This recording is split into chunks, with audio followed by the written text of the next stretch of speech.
All right, we'll call the Committee of the Whole meeting to order. In the spirit of truth and reconciliation, we acknowledge the town of Edson is located on Treaty 6 territory, the traditional and ancestral lands of the Nikiwak, the Saulteaux, the Siksika, the Piikani, the Kenai, the Dene, the Nakota Sioux, and the Ottapisimiwak Métis nations. We honor the knowledge of this land, the elders and youth which gather here, and our ancestors who have gathered here for centuries. All right, if I get someone to move the agenda as presented, please. Councillor Chenard. I'll move the agenda as presented. Thank you. All right, any additions, deletions to the agenda? Hearing none, I'll call the question. All those in favor? Those opposed? That motion is carried. If I could get a motion for the minutes of the March 11th, 2025 Committee of the Whole meeting, please. Be adopted as presented. Councillor Moore. I so move. Thank you, Councillor Moore. Is there any errors, omissions, deletions, or corrections to such minutes? Hearing none, all those in favor? Opposed? That motion is carried.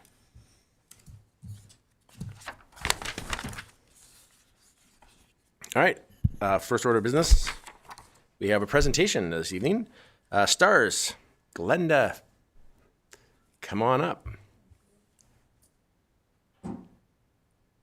So just as you start, you'll have to put your microphone on. Perfect, the floor is yours. Okay, well, thank you very much. Always a pleasure to see each and every one of you. First, I'd like to take 1 minute, please, to give a shout out to one of your peace officers, Stephen Lang, who was my knight in shining armor today, just in the last hour when I was stranded with a flat tire in Wildwood and the whole town was closed up. And he came around and changed the tire and said that you better not keep the council waiting, so he got me on my way. So I'm very grateful to him. So, lots of information here. I'll be as very rapid as I possibly can. First and foremost, this year we are celebrating our 40th anniversary of serving Albertans. 40 years. In a medical emergency, STARS is the best hope. So we have secured another 10-year long-term service agreement with Alberta Health Services now for $15 million block funding. This represents 44% of our operational costs for 3 bases in Alberta. So still 56% must be fundraised, does not include other additional sources like education and training, administration costs, and any kind of specialized medical equipment. So these are all things we fundraise for. We're very proud to have our Alberta Stars Lottery, which basically nets funds to pay for 1 base in Alberta, just over $11 million net per year. This is a bit of year in review. We last year flew over 3,900 missions across our 6 bases. We're averaging 11 missions per day. $11.4 million per base in Alberta for operational costs. And the incident types, you'll see if we kind of just round up, about 20% is cardiac, 20% is vehicle incident, 20% for all other medical serious nature and including stroke, as well as 20% trauma. So all very critical situations that we respond to. This is going to be a series of showing you the map and the municipal support across the province. So we're currently now at 95% of the entire province of Alberta in rural is in partnership. This shows you those that are still less than $1 per capita currently, but they are on board, and I am working with each one of these councils on a graduated proposal, so that they can join these that are all our regional leaders that are anywhere from $2 up to $90 per capita, which includes Town of Edson as well. And then, of course, in green, there is our 9 provincial leaders, all on fixed rates and standing motions. We are included as a line item in their protective services budget each year, anywhere from $50,000 to $210,000 per year, that we are an actual line item. Last year, we welcomed Birch Hills County, that they finally had a logo unveiling. These have all reached a minimum $500,000 cumulative giving, up to $3 million. So sustainable support for us for long term. Includes on the left-hand side there Peace River Regional District in BC as well. So it's very much a united effort to ensure that we all have access to a robust health and safety network. In the red outlines, these show you the areas where every town and village that lies within a county's boundaries is also a supporter of STARS along with their county. You'll see for Yellowhead County, we still have not have them on board, but the exclamation marks represent Town of Hinton and Town of Edson. This is a 15-year overview for you, just to kind of show you what has happened in the last 15 years within Yellowhead County. So also showing in the little blue circles or green circles there for 2025, there's already been 2 critical transfers at your hospital here and 1 scene call for Entwistle. So a total of 564 missions have been flown within Yellowhead County's boundaries. And then when we look at Edson specifically, 141 critical transfers, as well as an additional 64 scene calls. So over 200 calls, missions. Now this is an update to the Postal Code project. This is actually, as opposed to this, that is showing you missions where we have actually landed within Yellowhead County boundaries. This shows specifically your residents or residents that live within Yellowhead County boundaries. So on the left-hand side, you'll see all the listings of the different areas. So Edson, there's been 100 patients or residents that have been flown since 2010 for a total of 266 in your area. Of the 266 total, 97 of these patients were actually picked up in Edson. 169 were flown from all of the 37 other locations across 2 provinces that you see on the right-hand side. The red dots represent all the different areas where these total 266 residents happened to be at the time they needed STARS. Accidents and illness do not happen just because you're close to home.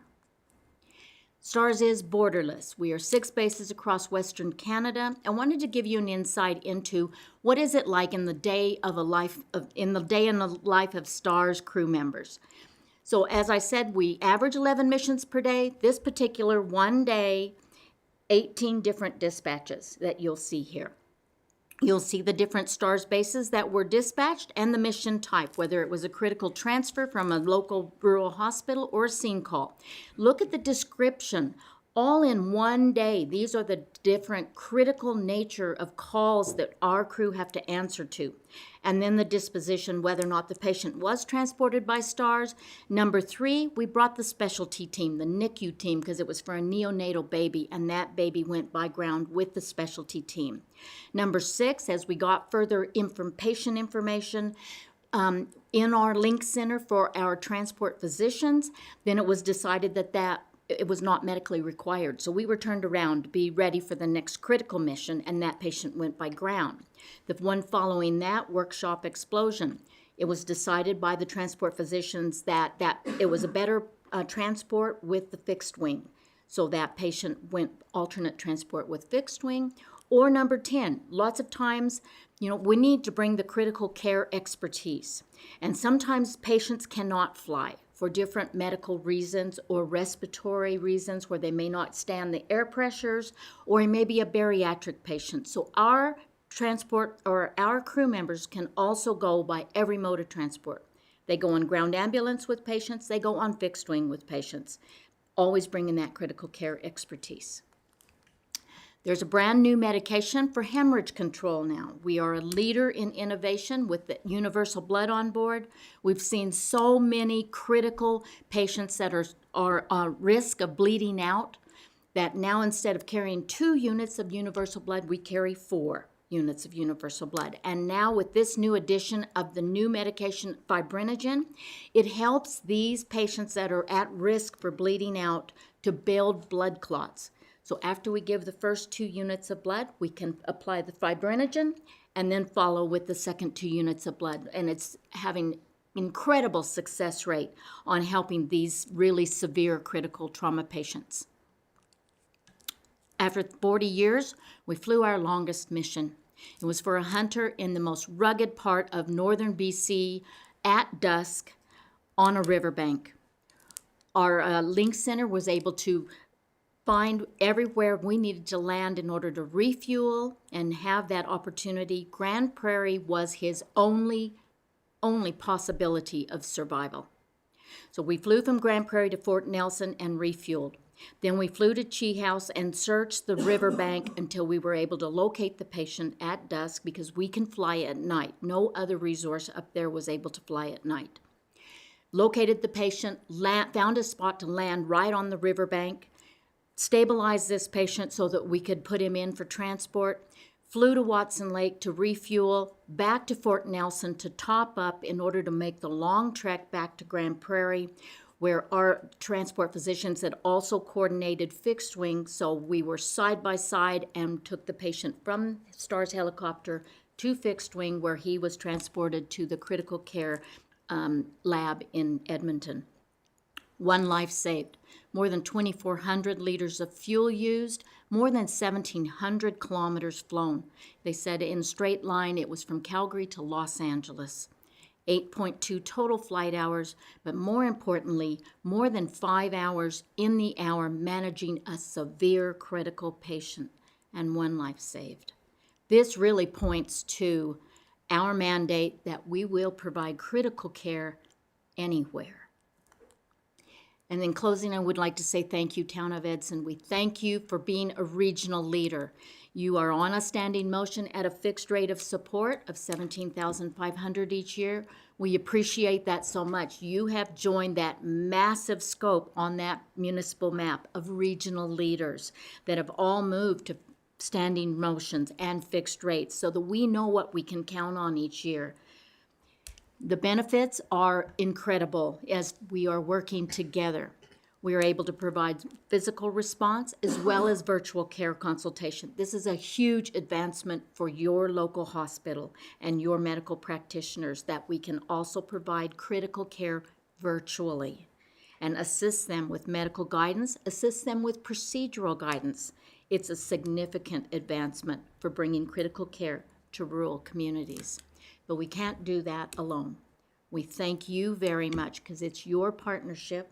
A life is saved every day, but it's your partnership that makes that possible. And with that, I would like to present you with the new plaque of the new helicopter, with all of the chain of survival partners in the background to show you that it is very much a team effort to save lives, and you're a part of the team. And I'd like to ask if we could have a photo opportunity.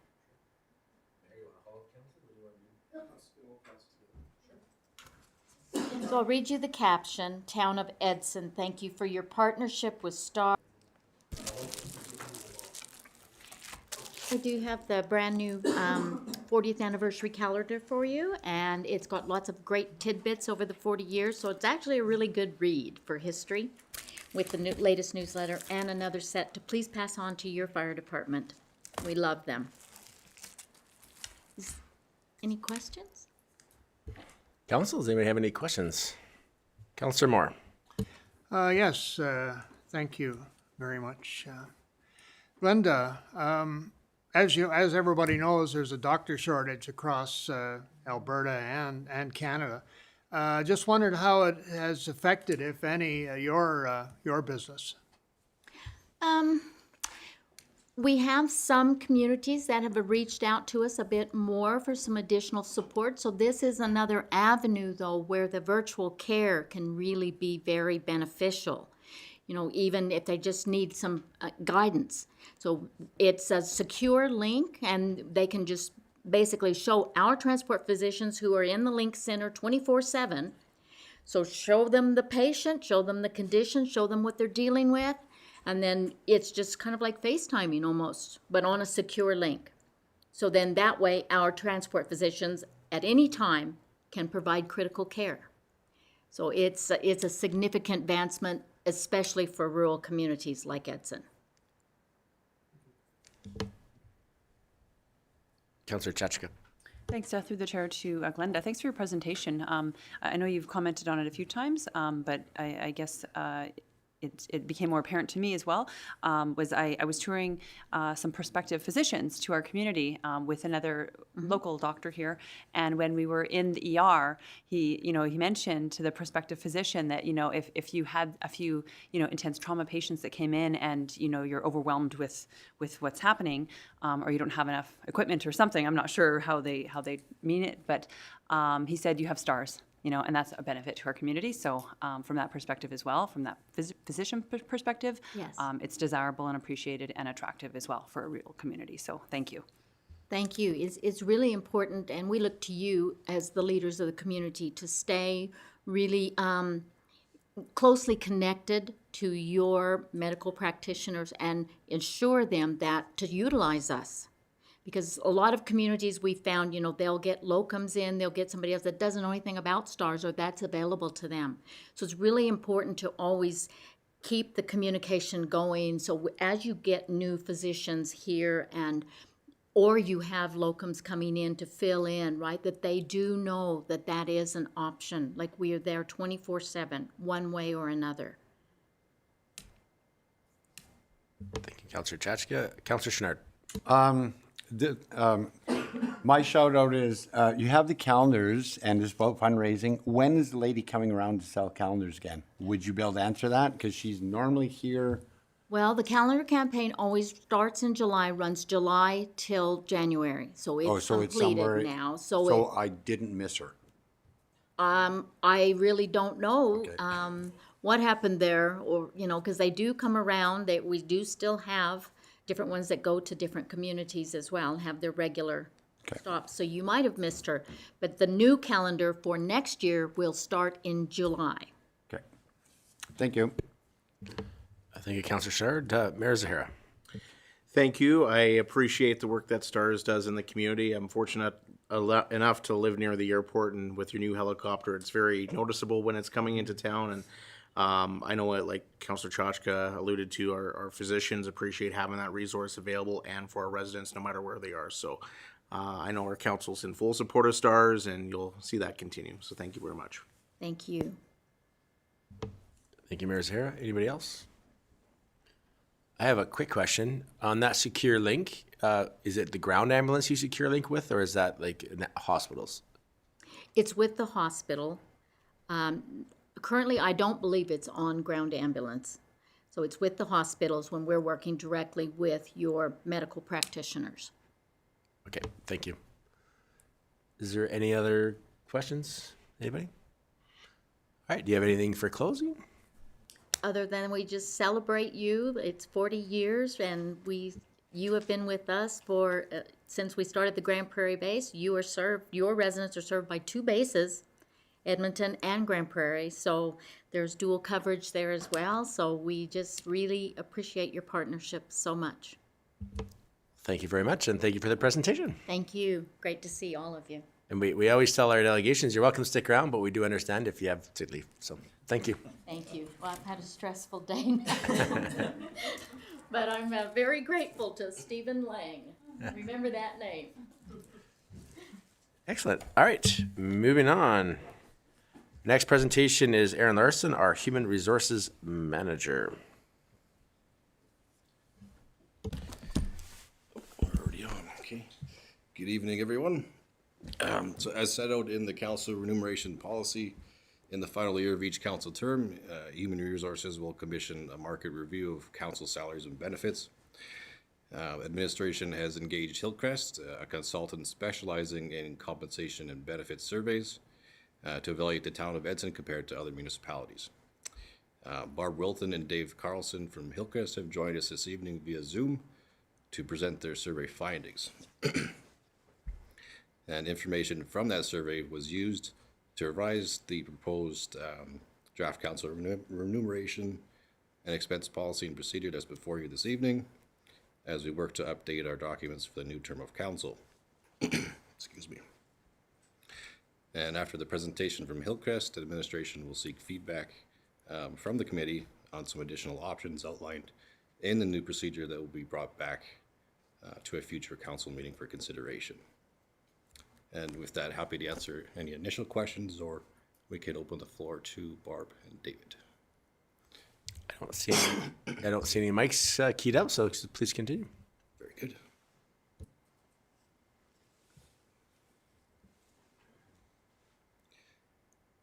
Barb, are you there? I am, There we sorry. No, perfect. I'm not all that familiar with Zoom, and it was taking me a second to unmute. So good evening, Mayor Zahara, members of council, CAO Beveridge, and the people from the administrative people.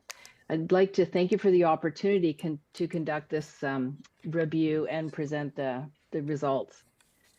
As Manager Larson indicated, I'm the lead on this project, and my colleague David Carlson is the person behind all of the data. So slide number 2, David, please. So why did we do this? As Manager Larson indicated, we're following council remuneration policy that requires a market review in the final year of each council term. So the definition of who to canvass includes comparing at least 8 municipalities with those similar characteristics. And it also indicates in the policy what we canvass for. So it includes the honorarium of the salary, per diems, if there's a deputy mayor, and a whole host of other things. Next slide, David. So in this survey, we issued invitations to participate to 10 comparator municipalities, and the list is there for your information. The town of Taber declined due to resourcing issues. So that left us with 9 comparators and sufficient data in which to make some conclusions. Next slide, David. So your current policy sets a target remuneration at the 50th percentile. We also offered administration the opportunity to see what the 60th percentile, 75th percentile, and 100th percentile would look like based on the data. The policy includes The policy also indicates that the comparison is to be based on financial statements for the most recent calendar year on the total compensation paid to elected officials. So comparing solely on the base honoraria ignores the differences in the policies across the comparator group. And you would have been advised by CAO Beveridge that we're gathering that information now, and actually some of the information has come in. So we'll be able to provide that final comparison for you in May at one of your meetings. So the next one, David. So we also took a look at the target percentile. So Edson targets the 50th percentile. And some others have indicated in their policy that they target the percentile. So participant number 4 targets the 60th, number 9 the 75th, and the 10th at the 50th. So we noticed that the other comparators, some will set the compensation by means of using committees, either internal or external, and they haven't noted what the basis of their comparison is or what they look for. I just want to, there's one other thing on this one is number 5 comparator is actually very interesting. They set the rate for the mayor based on the CAO's salary, and so the mayor's honorarium is a percentage of the CAO's rate, and then the councillor's rate is a percentage of the mayor's rate. So that's quite unique in this comparator group for sure. Next slide, please, David. So here's the results of just the base honorarium. So this is just simply that base. It doesn't include any per diems, any meeting fees, the cost of taxable benefits. This is solely the honorarium. And so you'll see that we are looking at the 50th percentile for Edson. We also noted the 60th, the 75th, and the 100th. Another interesting data point we think is the population, to see if there's a comparative or a nexus between what the population is and what the honorariums are. We don't find any connection there, but we just find it's an interesting fact to include for you folks to take a look at. So based on the base honorarium rates, the mayor's rate is showing 10.1 below the 50th percentile, and the council rate is 2.4% above the 50th percentile. I think it's really important to note why we take a look at the total compensation at this point, because the base honorarium, because it stands on its own, it's not really reflective of the actual compensation that's paid at the end of the day. We don't know, based on the information that we have right now, how many apply for per diems, how many they receive, what the rate of the per diems are, and then there's the meeting fees. And so I think it's really important that you compare apples to apples. Some of the honorariums may appear to be a bit lower, but when you add the total compensation and the meeting fees and the per diems, it gives you a better picture of the overall compensation for the elected officials. So David, if we could go to the next slide. We also canvassed for the status of the mayor. And again, we added in the population to see if there was any sort of connection between population, the mayor's status, and the honorarium. We find that in this comparator group, there's really only one full-time mayor, and that's comparator number 3. And you can see that there's really no connection between being a full-time mayor and the honorarium that's applied versus number 5, where the honoraria is quite a bit higher and it's a part-time mayor. And the other one is number 2, which is a higher rate of honorarium based on a part-time mayor. So David, next one. We asked the participants if they have a particular or an expressed amount that they pay for deputy mayor assignments. And for the most part, the majority, 6 out of the 9, say that they have the deputy mayor assignments, but there's no additional compensation attached to that function. The two participants only report an increased honorarium for the deputy mayor role, and that's municipality number 6 and number 2. Next slide, David. So this relates to the CPI adjustments. We look to see if there's, they call them CPI or cost of living increases, and those words are kind of interchangeable in the policies.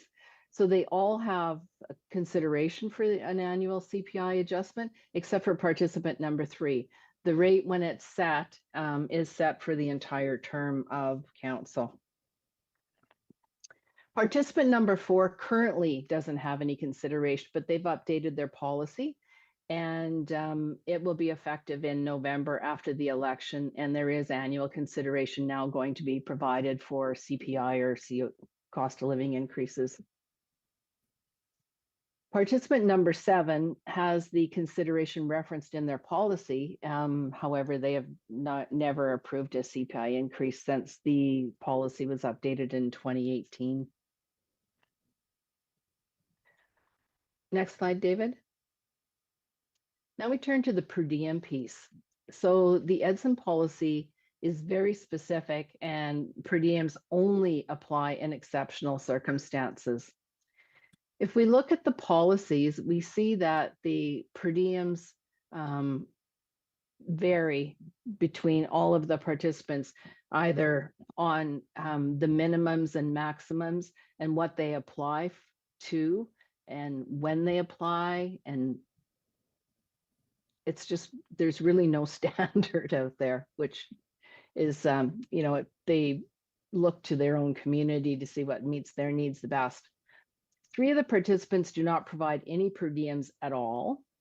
And I mentioned that the activities included in those per diems vary to a great extent. 3 of the participants provide meeting fees to their elected officials to attend council and committee meetings. So their base honorarium does not cover the function of attending council, committee meetings, and other functions. So again, going back to the total compensation piece, it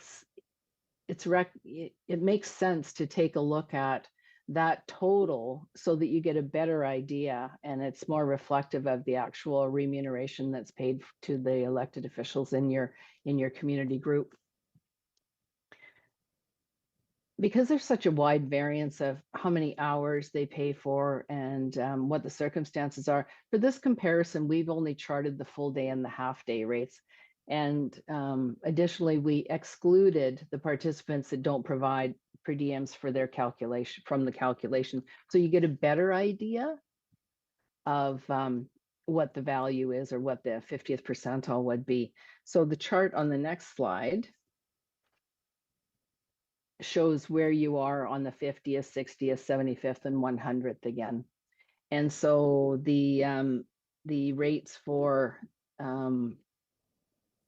Edson are, the full day rate is 4% below the median rate, and the half day rate is 2.5% below the median rate.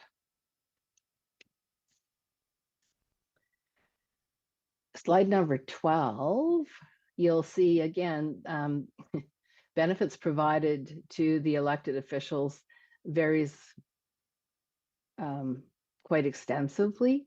There's only one participant, and that's participant number 5, that doesn't provide any access to benefits for the elected officials. You'll see that the cost share arrangement varies depending on the municipality. And again, there's really no standard. It's whatever fits the individual municipality's particular circumstances. Slide 13, please, David. We asked about RSPs or pension plans for the elected officials, and only 2 participants provide any sort of RSP or pension arrangement. One municipality has a matching RSP, and they each contribute 5%. So the elected official contributes 5, and the municipality contributes 5. The second municipality that's referenced in this slide contributes 2% to an RSP for elected officials. And in addition to that 2% contribution, they offer a matching pension plan where each of the parties contributes 6%. In some of our other surveys, we're seeing that this, the option of having either TFSAs or RSPs for the elected officials seems to be an emerging opportunity. I wouldn't say that it's predominantly provided, but we do see that more and more are considering that opportunity for the elected officials. Slide 14, David. When we surveyed, we asked the participants on what basis did they provide reimbursements for expenses and travel. And so the majority based it on the CRA reasonable rate, and 2% participants base their reimbursements on the province of Alberta rates. It's not unusual. The majority we see in our surveys base it on the CRA reasonable rates. And the next one, the family reimbursement expenses. None of the participants provide reimbursement for direct caregiving, with the exception of Edson, and good on you.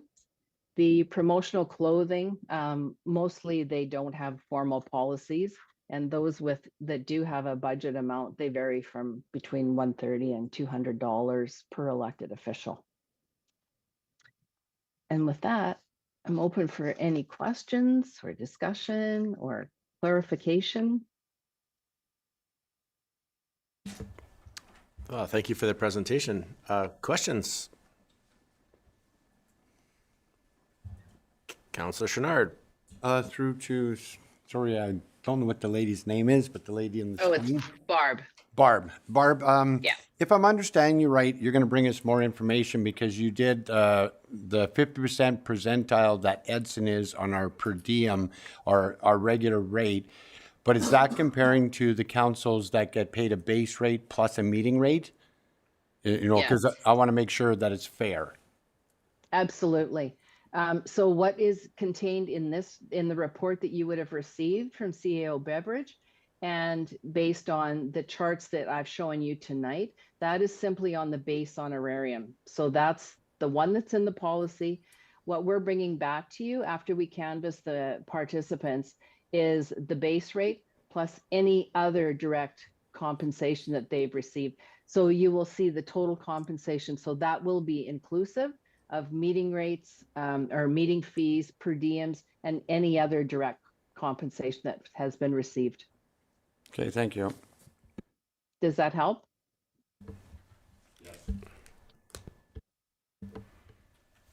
Anybody else? Councillor Taylor? Through the chair, maybe this question is more for administration on this. So, talking about deputy mayor compensation, currently we don't have that, and I will say I don't think it's really necessary for what I've seen in terms of deputy mayor. I'm wondering about not present company excluded. I think he does a fantastic. Oh, it's getting hot in here. But asking about if we run into a scenario where the mayor is perhaps on leave or has exited early, and there's been no election called, and then that deputy mayor needs to take on essentially the mayor responsibilities. Is there anything within this policy or any other policies that then increases the honorarium in that case? Not at this time, no. That's why we've included it in the options in the next piece of the presentation.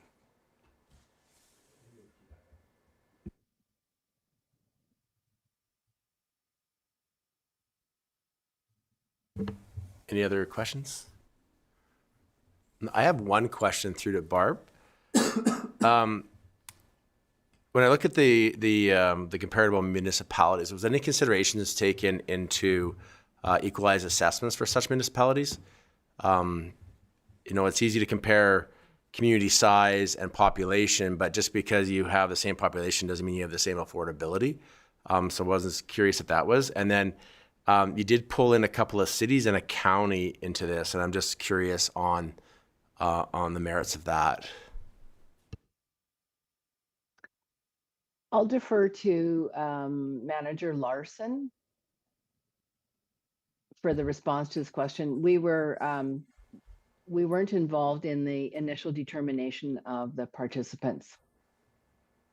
Yeah, so we had worked with the finance group to come up with a similar budget, similar staff sizing, and where possible, population size. So no consideration was done for equalized assessment of such municipalities?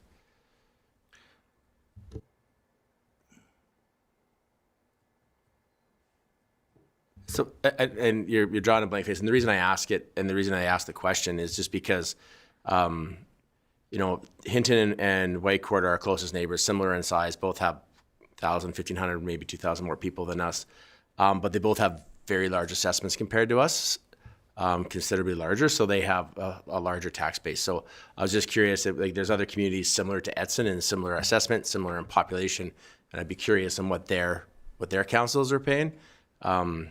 Just because to me it seems like Yellowhead County I don't think is a fair comparator, and the reason, and they're our closest neighbors, so I guess you can pull them into that. But I mean, you could compare Yellowhead County's assessment to Edson's, it's 10 times ours. So I was just curious if there was any consideration into that. So. Yeah, we had looked at that, and that was just the final outcome was the 10 that we have chosen.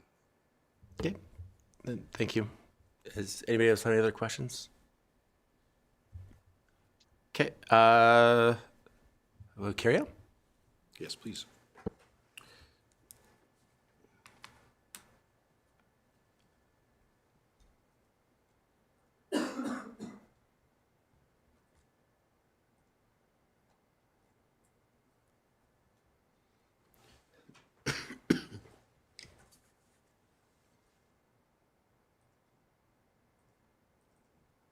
I've completed my section, Aaron, so. Thank you, Barb.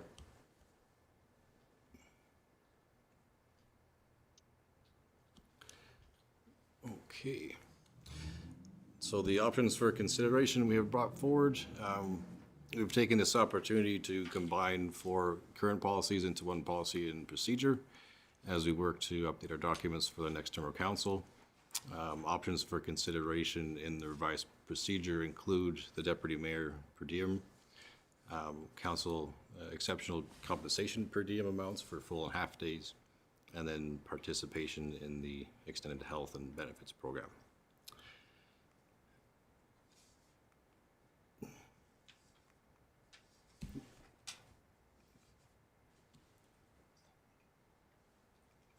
There we go. So looking at item number 1 for options and for consideration is the deputy mayor per diem. So we have an option to remain status quo with no deputy mayor per diem rate per month, or if you would prefer to have or implement a per diem per month, what that would look like. Just looking for, I guess, feedback and direction so we can bring it back at a later date. Anybody have any? Oh, here we go.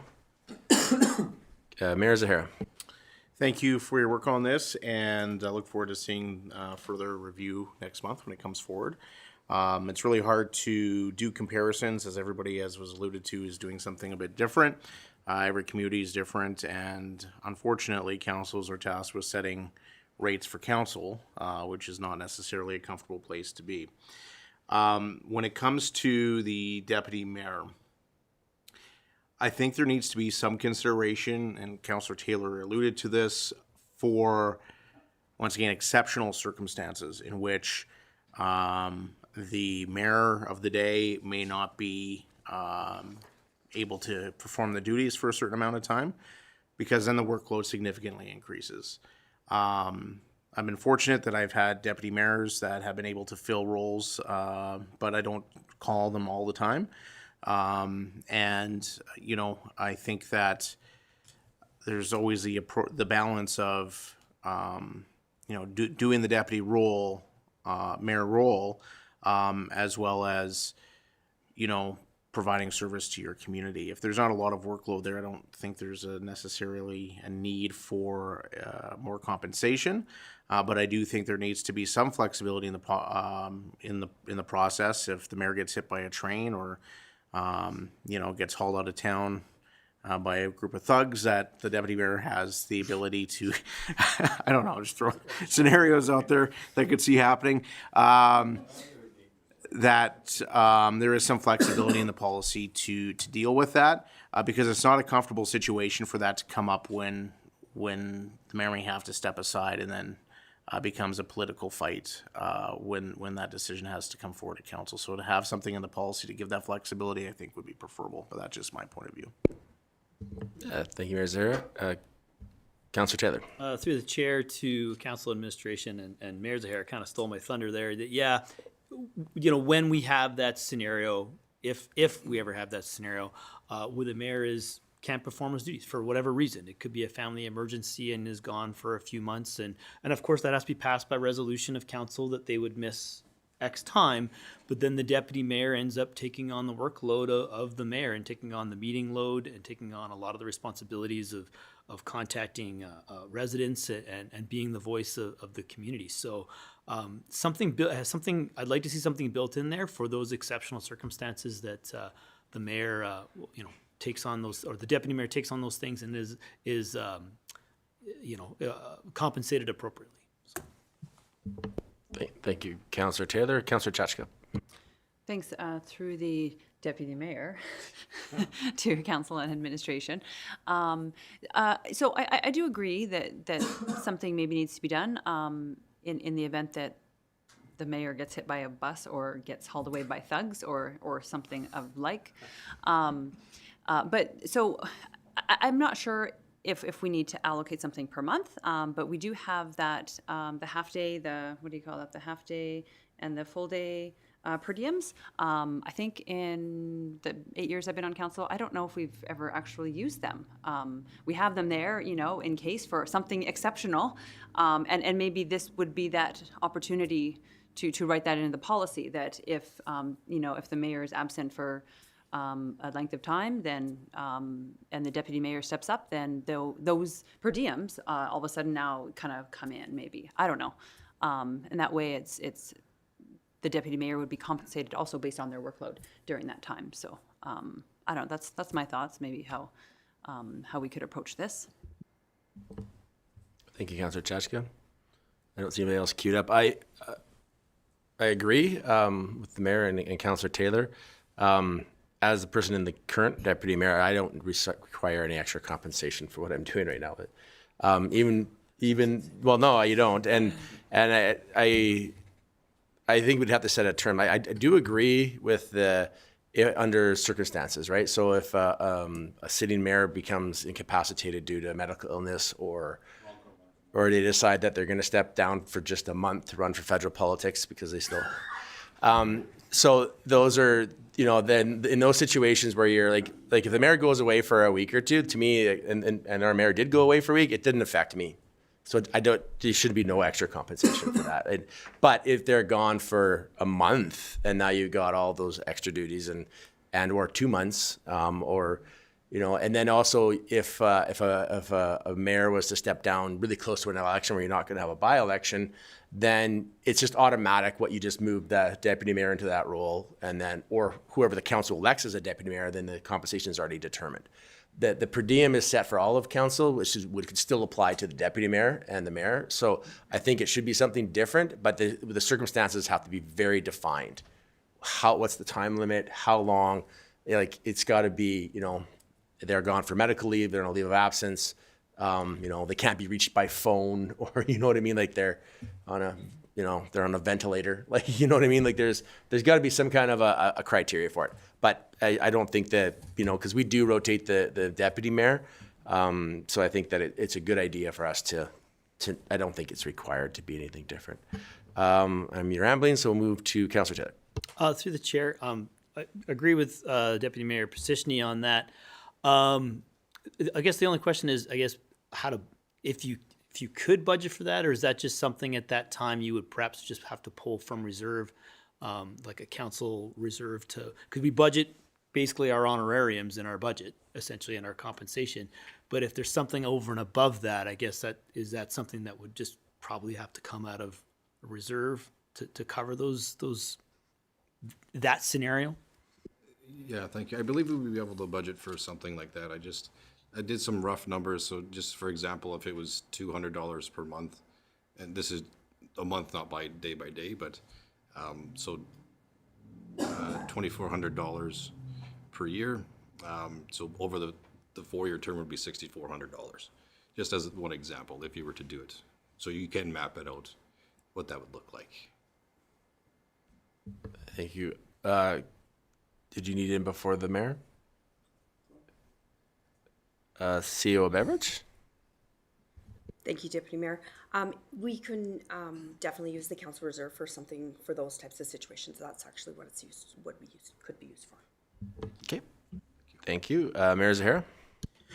Yeah, thank you. To Councillor Taylor's comment there too, council and the mayor's office have a budget that we never ever fully utilize. So I think a lot of times that would just be kind of folded into the existing budget, because there's a lot of conferences we don't go to. Everything is done by Zoom now, where before we were paying tons of mileage. So, you know, we renovated an entire office in this building using funds that weren't utilized by council. So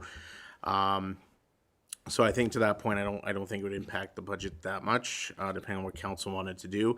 When it comes to exceptional compensation, the per diem rates in my 8 years, it has never been never been utilized, despite several exceptional circumstances.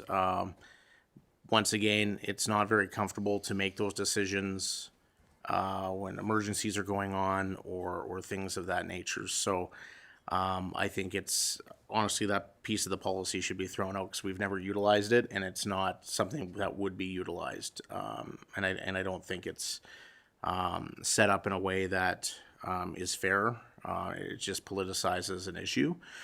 So that's just my take on that. Thank you, Mayor Zahara. Did you want to speak to that, or are you just queued up? No, I'm keyed up. This is actually a good segue into the next piece. Okay, before we go, I did want to the address Councillor Taylor's comment too. And a lot of times, if the mayor is on leave, or sometimes it's an unpaid leave, and if they're resigned, then there's the mayor's salary or the mayor's honorarium is then no longer being paid out, so that it'd be moot. All right, carry on, please. Thank you. So for item number 2 is the exceptional compensation per diem amounts for the full and half days. So again, option A is remains status quo, or an alternative option for how we would like to proceed. I think the mayor already mentioned on it, but Councillor Chashka would like to talk. Go ahead. Thanks, through the deputy mayor to council and administration. So I do agree with the comments that Mayor Zahar has mentioned, that it does, having this and having to bring that back to council to approve it does politicize it, and that's not what it's intended for. But when someone is going beyond their regular boards and committees and their regular duties and regular circumstances, I think that it would be natural that anyone in any work role would likely be compensated for that in the way that they're designed to be compensated. I would be in favor of keeping it in the policy if there was a way to define how it is used without having to bring that back for a motion every time. And I'm not sure the best way to define that, but something above their regular duties, and maybe our regular duties are, the attending the regular board meetings or something, I don't know. And something above and beyond that would be kind of maybe not automatically, but within the allotment of that, without having to come back to council for it. And I don't think that there's many circumstances that this would be used, but there are some times that it should be used. Thank you, Councillor Chashka. Mayor Zahara? Thank you for that. I agree that if we do keep this in the policy, it should be defined and how it is utilized. For sure, you should not be claiming a per diem rate to go to your regular committee meetings or, that sort of thing. But, just speaking from personal circumstances, being in the role of mayor, there are things that come up, and that requires time off. And I can tell you, and very publicly, that I use 10 to 15 vacation days a year. A lot of folks that may look at running of this position come this fall may not have the ability, may not have vacation days to utilize. A minister comes to visit, and it's or a premier, or you have in our circumstance, I'll just use a recent example, where we were able to arrange a meeting with the minister in Calgary. That was 2 days, and one of those days was a work day. So that's the day I have to take off work to go do that. Not that that's a bad thing, but there needs to be compensation for that. That's over and above what you'd be doing regularly when you're having to take additional time off.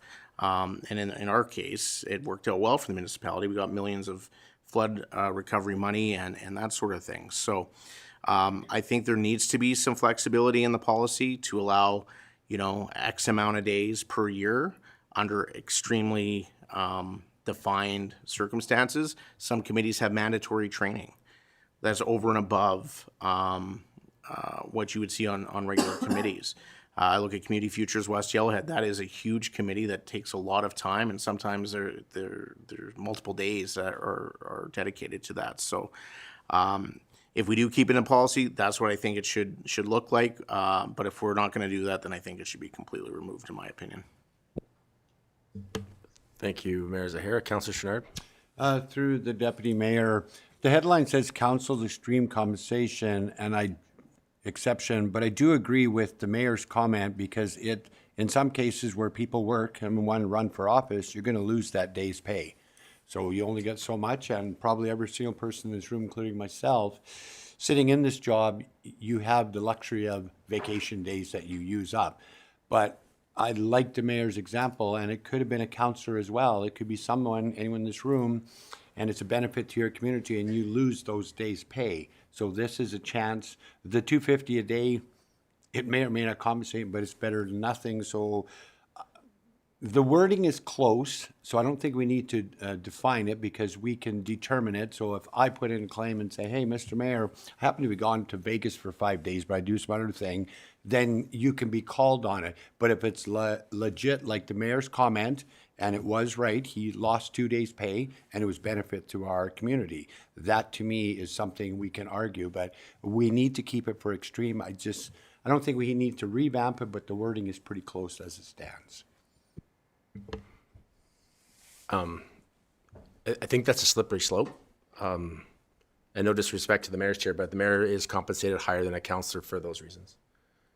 So if you want to get paid for a meeting rate day rate, then we go to a lower honorarium and have the meeting rate, which some municipalities do. Then you're compensated for every meeting you go to. So you have an exceptionally busy year, then you're going to get compensated more. And that's similar to what we had before we went to the honorarium system we had now. We used to have very low honorarium. I mean, then we had a day rate for meetings. And every time you went to meeting, you submitted a day rate. You submitted a day rate. And then as a mayor, you submitted far more than any councilor ever did because you have that much more workload.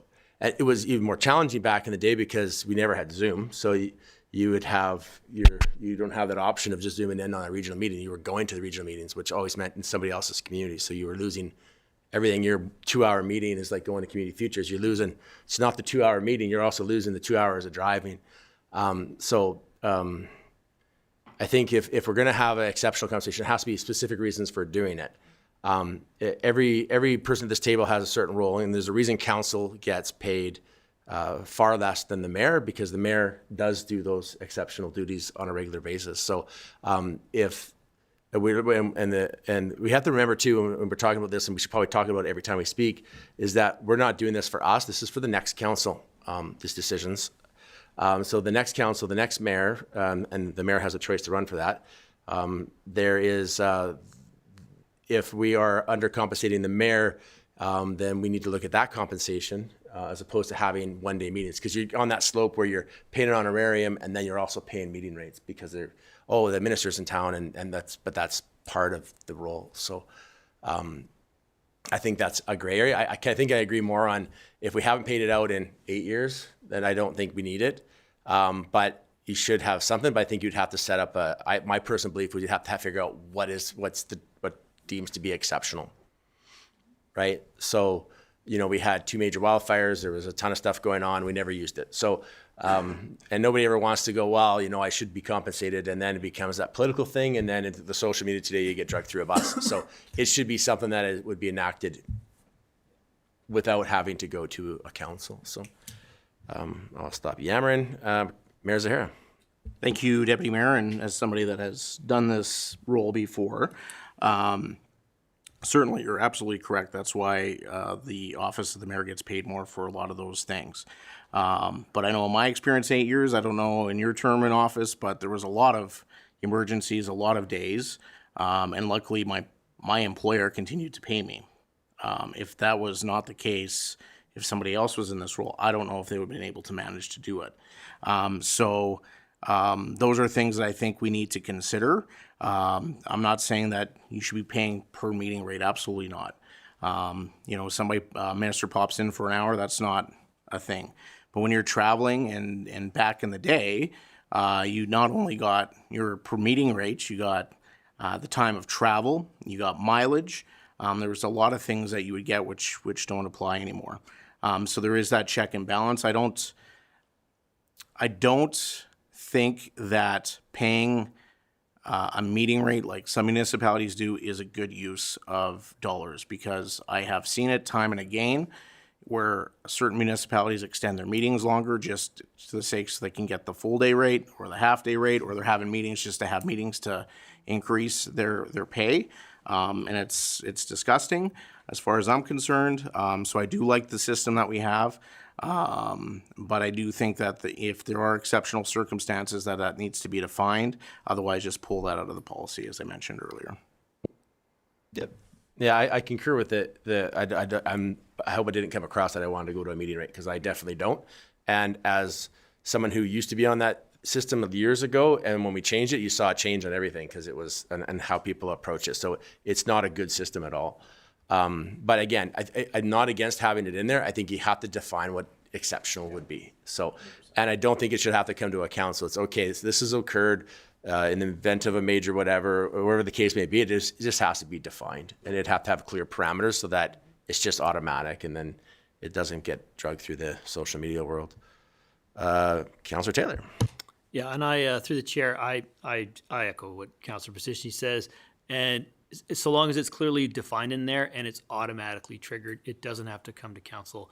I think that's a better fit for this policy. And then, of course, when we discuss this again, we can look at the parameters that are set out and see if it's appropriate. And if we can't come to that, then maybe perhaps we have to remove it at that time. But we'll see what parameters we can create and see if that works into the next council. Great. Any further questions? Did you get enough information from us on this one? Yes, thank you. All right, please carry on.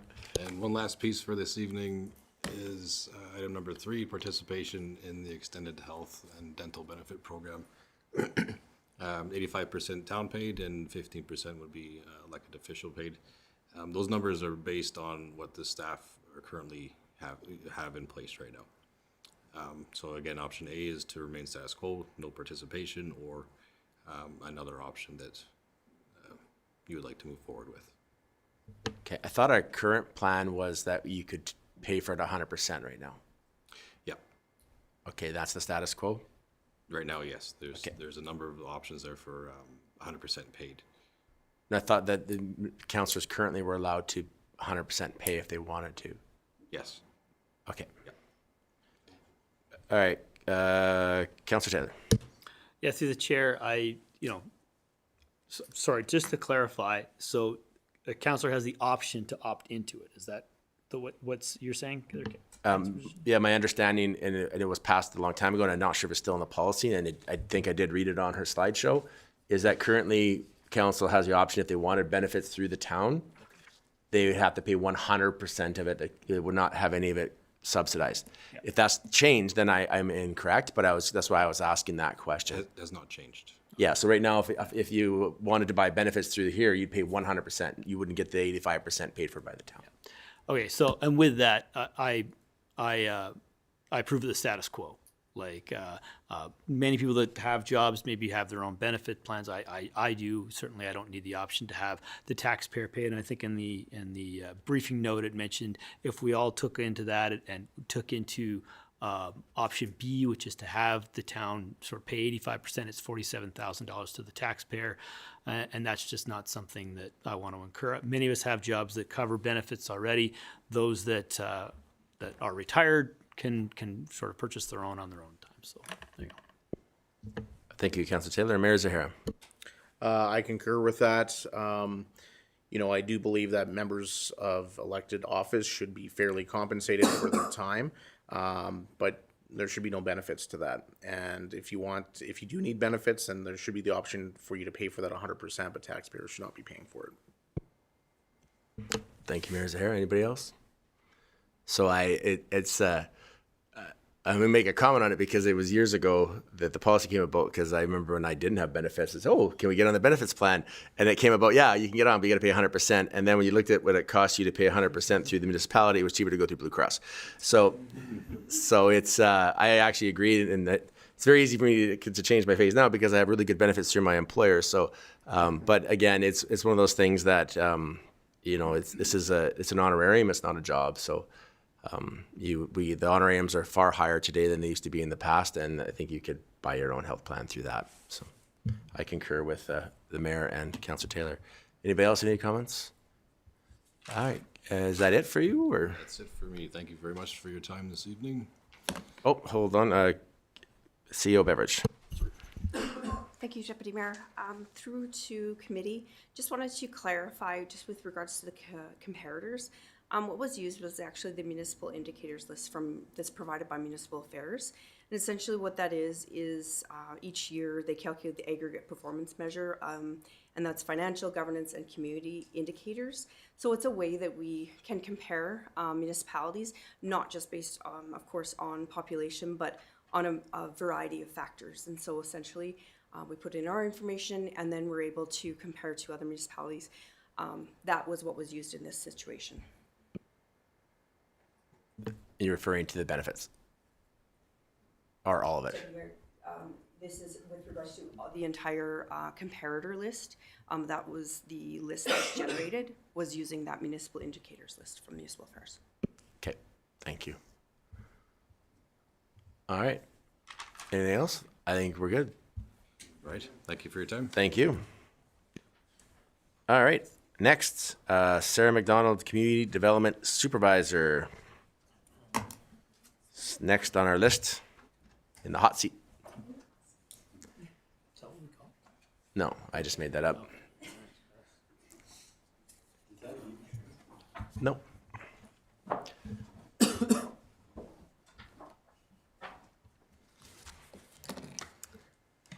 I just push this button?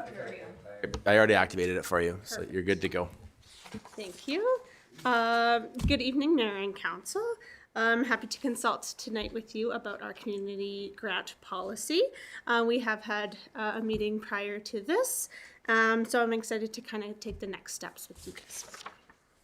So I'm just gonna, there we go. A little bit of a background. So we did have the November 13th budget meeting where Council approved the 2025 operating budget, which included the increases for the community grant program. And then on February 11th, we had the committee of the whole meeting, and administration presented the information on the proposed new community grant policy, and then received your feedback. And then we've kind of put that into play. So a little bit more of the background, which we spoke of last time. A lot of the current process was inconsistent across like our micro grant program and our transportation grants. So it was just requiring a lot more administration work, marketing, timelines. Those kind of processes weren't as accurate, and it just took a lot longer to process these programs. They were a little bit more confusing for applicants, as our templates weren't always user-friendly, and same with like the reporting processes and so on. With our new admin assistant, we can streamline these processes a lot smoother for the applicants.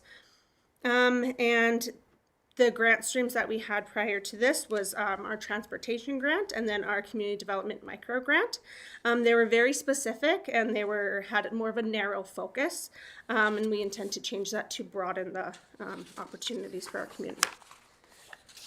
So continuing on in some of the background, we had $15,000 in our annual budget for our seniors and disability operating assistance transportation grant.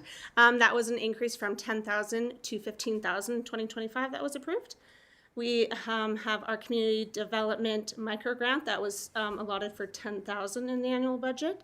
And then this year in 2025, $30,000 was allocated for the community grants. So altogether we have $55,000 combined for this grant program.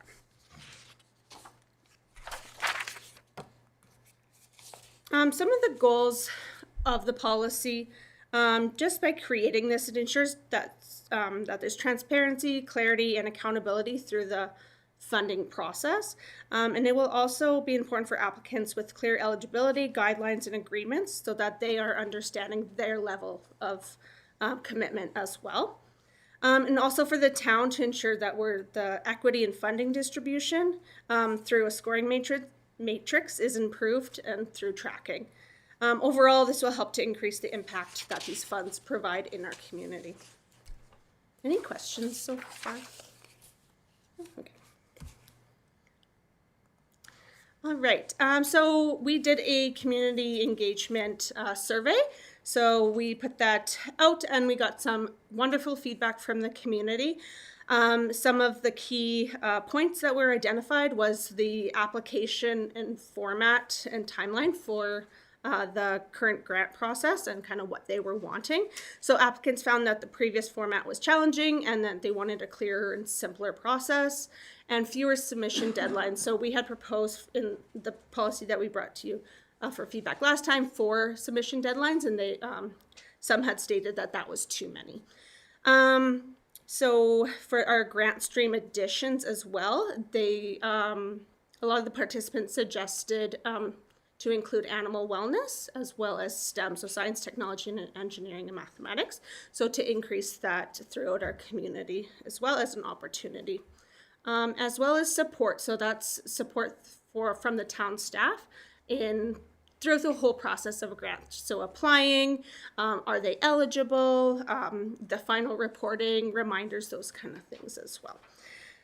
And we did attach the report as well if you wanted to take a closer look at those details. But overall, the public was very passionate and thankful that the council supported all of these grants as well.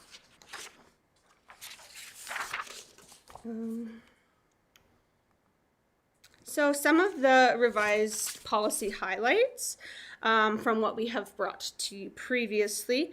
It kind of reflects what we saw from the community feedback and then your feedback as well. So some of the changes to highlight is the approval responsibility. So administration will be reviewing for grant recommendations. Then CAO will approve for up to $500 and council approval recommendations exceeding $500. So we'll bring to you those recommendations for final approval. We also have the application deadlines. So fewer deadlines were set in response to that community feedback. So we have set 3 deadlines. Those deadlines kind of go in line with typical event, I guess, timelines of the year, as well as, hold on, let me highlights from what we have brought. Sorry. I know, I was like, oh, I'm pretty talented. From the 3, like throughout the year, to stay in line with the typical seasons and to just provide fewer submission deadlines just for clarity and just ease of access for people. And then we also have the grant stream. So we did include, we were able to include those in the expanded timelines for the animal wellness and STEM. So we're able to fit those into the grant streams to accommodate those extra requests from the public. Any questions so far? Councillor Chenard? Through the chair to, sorry, I forgot your name. Sarah. Sarah, go back to the other screen. I'm very confused here. Approval responsibility. So right now, I don't know who I could ask. What would be your amount of limit if you're writing a check or spending money? Who could I ask that question to appropriately? Mr. Wagstaff? Through the chair to Councillor Chouinard, are you, I have a question first, if that's okay, Chair, for clarity. Are you referring to the signing authority policy? Okay, so managers have up to $10,000 in signing authority, general managers up to 25 or 50 within approved budgets, and then from there it goes to the CAO. So that leads up to my question. I'm looking up there, it said CEO approve up to $500. Why are we wasting the CEO's time on $500 approval when they're allowed to write checks up to 10 grand? That I'd like an explanation on. It doesn't make sense to me. Yeah, you can go. It's okay. I'm not sure who to direct the question No, to, sorry. but I'm looking at that. This doesn't make any sense. For that, it was to align, we're not large enough of an organization yet that process isn't nimble and able to be turned around. It's also an ability to, so the administration and council for reporting and the public as well are aware of the amounts that are going out. That way, we're able to update council quickly. In a group comes forward and they're having a small piece, we're able to inform council easily and not hold that group up. On the larger parts, it would align to the way FCSS grants are approved, so that you're able to, as council, still have that oversight on the grant dollars that are coming from council. Mayor Zahara? Thank you for that. I don't think having the CAO sign checks of up to $500 is a good use for CAO's time, nor do I think it's good use of council time to be approving amounts over $500. We set the budget. The information can be reported back through a information item as to these are the organizations that are receiving the funds during this grant stream intake. And I think that's as far as where we need to go. I don't think this needs to go through a cumbersome bureaucratic process. We've set the budget lines in place. We have big projects that get approved through administration that council has no say in. I don't know why we would be delving into $500 grants, but that's just my opinion. Councillor Moore? Through the chair to Sarah. Animal wellness, what kind of animals are we looking at here? Oh, is this on? Sorry. Through the chair to Councillor Moore. So that could be anything from, it would be something for like it could be like education. Let me just skip ahead. We will go over this here, but I'll answer your question. So it'd be like health and wellness of animals through education, awareness, and community engagement. So it wouldn't be like for fundraisers, or for we're not just donating money towards an organization. It would be for education purposes, like wellness, stuff like that. So it could be like a program or something that they're doing. Really any, I guess, animals. Thank you. It's for the lizard show. A lizard show, okay. I don't see any other mics keyed up. Please continue.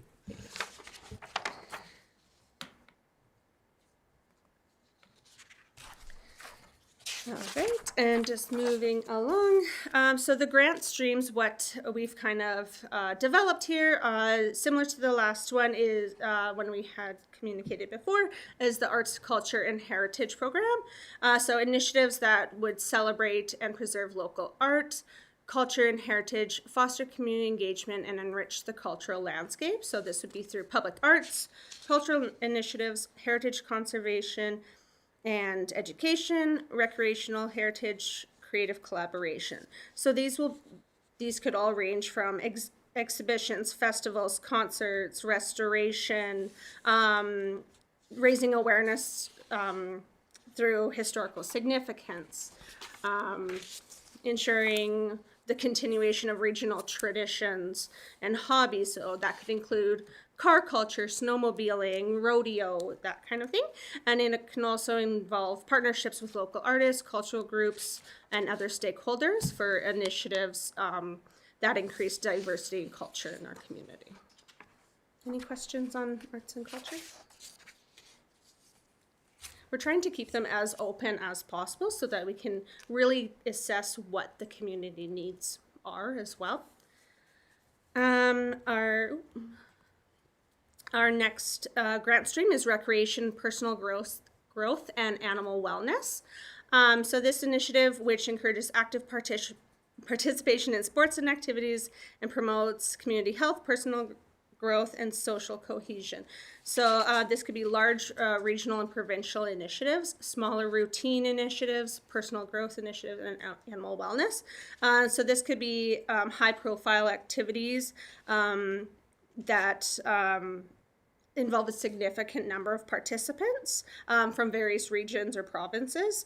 It could be to help with economic and tourism, the impact that may have on our community as well. It could be just localized in nature and focused primarily on participants in the immediate community and surrounding area. So that could be like minor sports tournaments. This would be more for like those smaller routines. So minor sports tournaments, school sports, drama competitions, similar initiatives to that. So more like a provincial, not like a day-to-day tournament, but like more like a provincial hosting of that community. And then personal development could be like leadership skills, volunteerism, community involvement. And then the new one that we have added since last time is the animal wellness, which again was for health and well-being of animals through education, awareness, and community engagement. And then, sorry, I think I had this question. Mayor Zahara?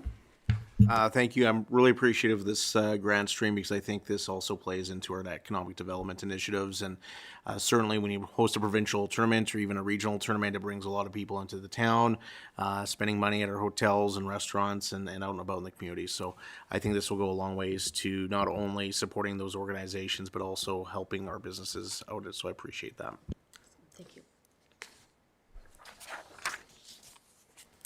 And our next stream is our environmental and sustainability. So this is initiatives aimed at environmental stewardship, resource conservation, and sustainable practices within the community. So this is urban green spaces and biodiversity, environmental education and awareness, and then the new additional is the STEM-driven environmental initiatives.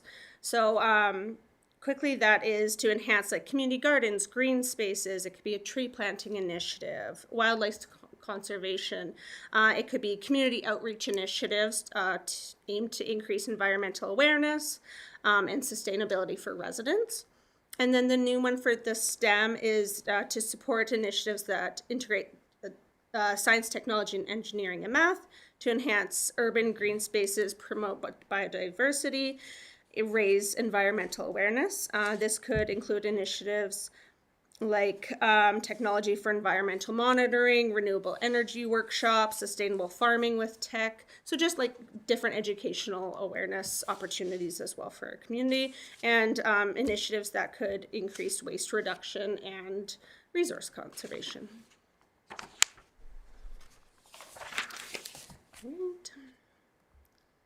And our last stream here is accessibility and inclusion. So initiatives that create inclusive opportunities for individuals with disabilities to engage in community life. So this is supporting accessible transportation, similar to our previous transportation grant, and then inclusive sports and recreation. So organizations providing public transportation to public buildings for seniors, vulnerable individuals, and persons with disabilities would be able to apply for this, as well as initiatives to improve access to sports and recreation opportunities for people with disabilities, seniors, and then under served groups as well. And then this could be like adaptive sports, different recreation activities that are inclusive, and then just efforts to reduce barriers to that participation as well.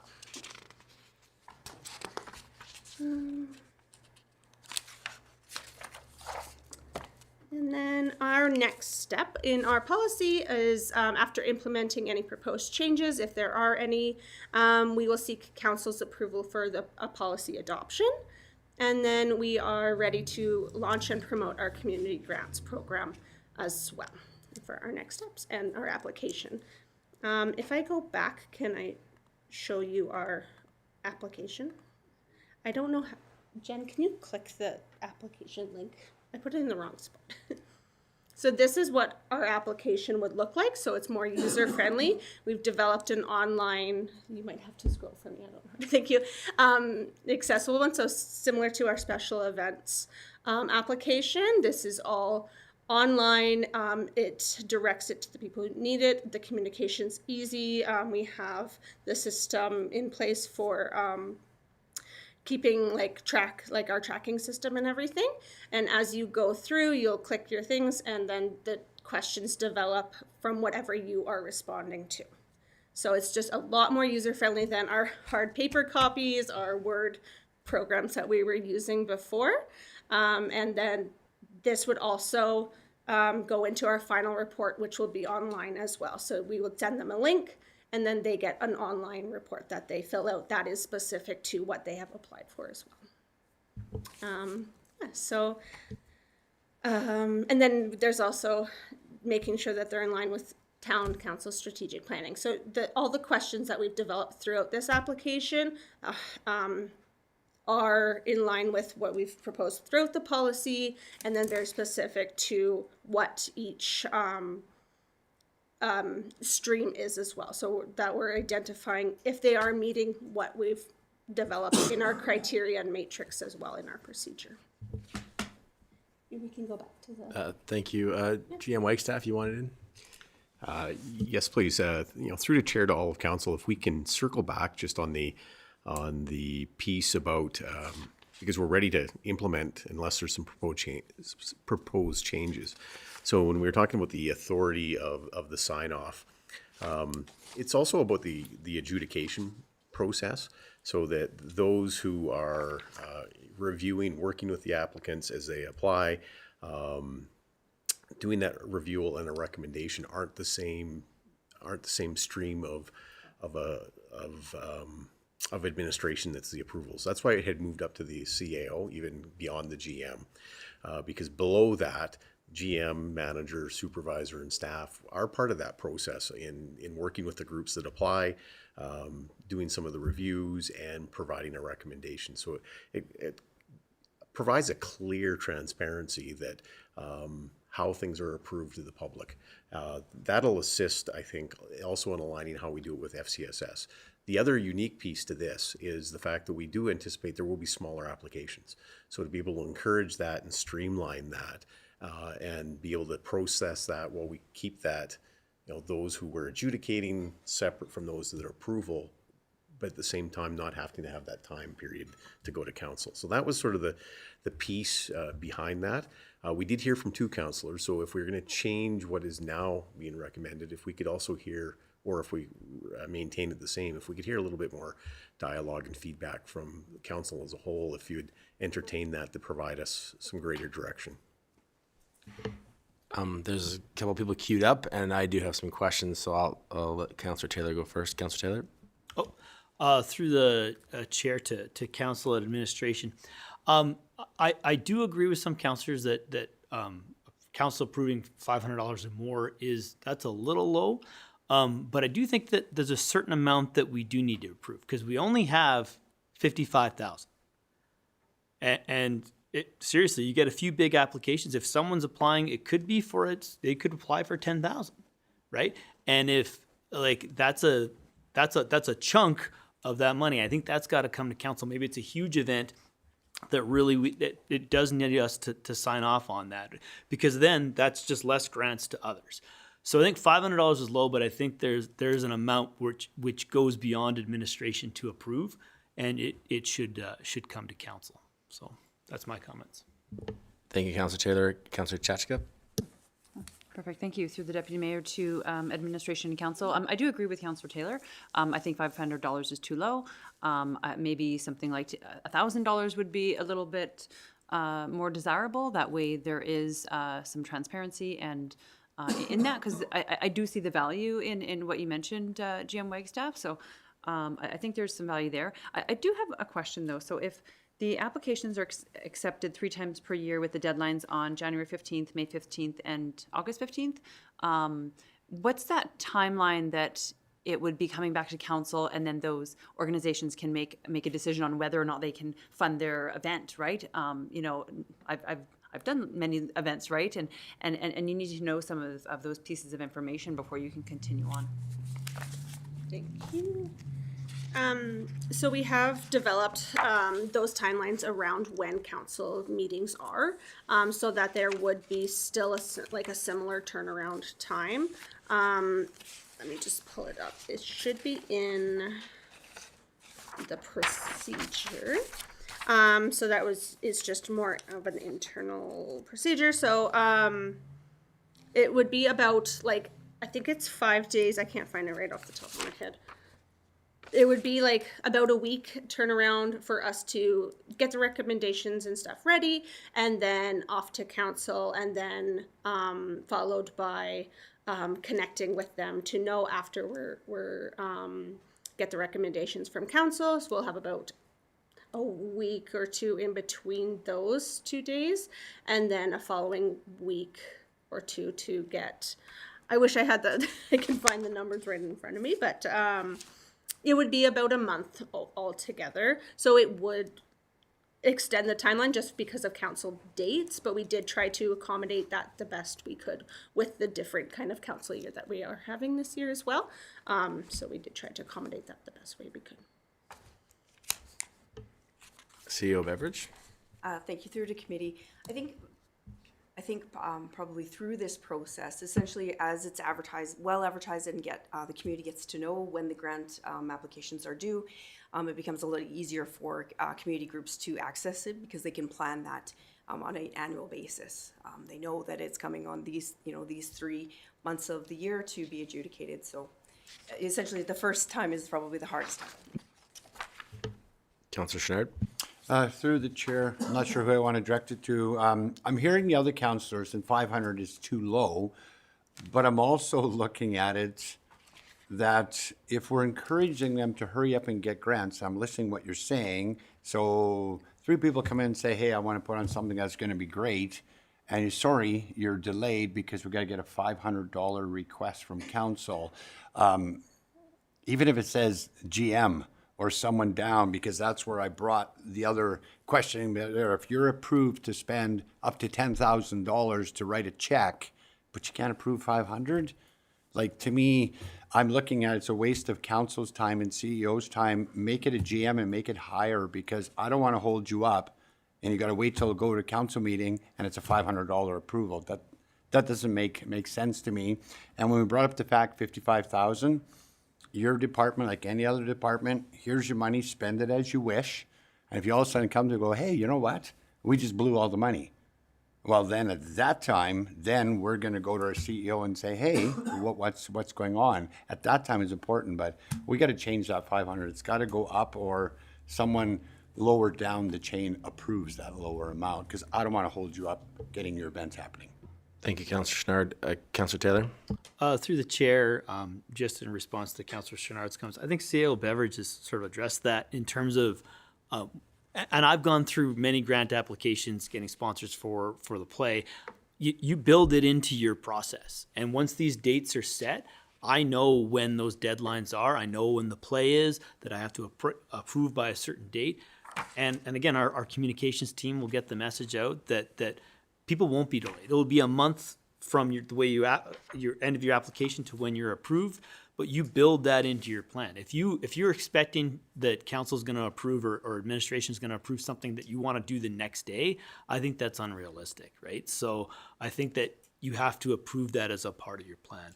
One final thing, I know we were talking a lot about, approval of grants, and then there's, of course, the aftermath of reporting. Right? And I believe the indication is that there will be a synopsis given to council at some meeting, committee of the whole or council, just to follow up where the grant money was being used. And one of the things that I would just like to see is just a small little, even just a one-line sentence from the grant user of the impact, right? And that's important. You're giving out $500, you're giving out $5,000 for an event.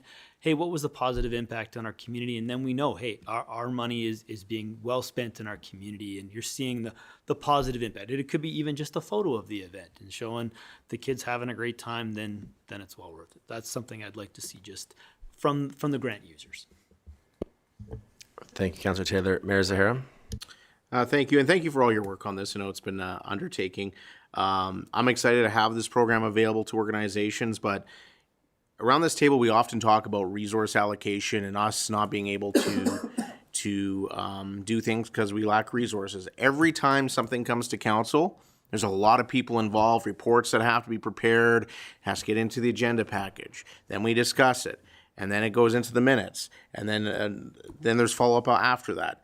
I don't think it's a good use of municipal resources to have stuff flowing into council chambers for small grant amounts. We have big issues that we're trying to deal with in this community. We need to trust the staff that we have. We need to trust the processes that we have. I certainly understand if there's a bigger event, maybe it's $2,500, maybe it's $5,000 that comes to council, because now you're really having a bigger impact that's going to impact that small budget that we do have for these grants.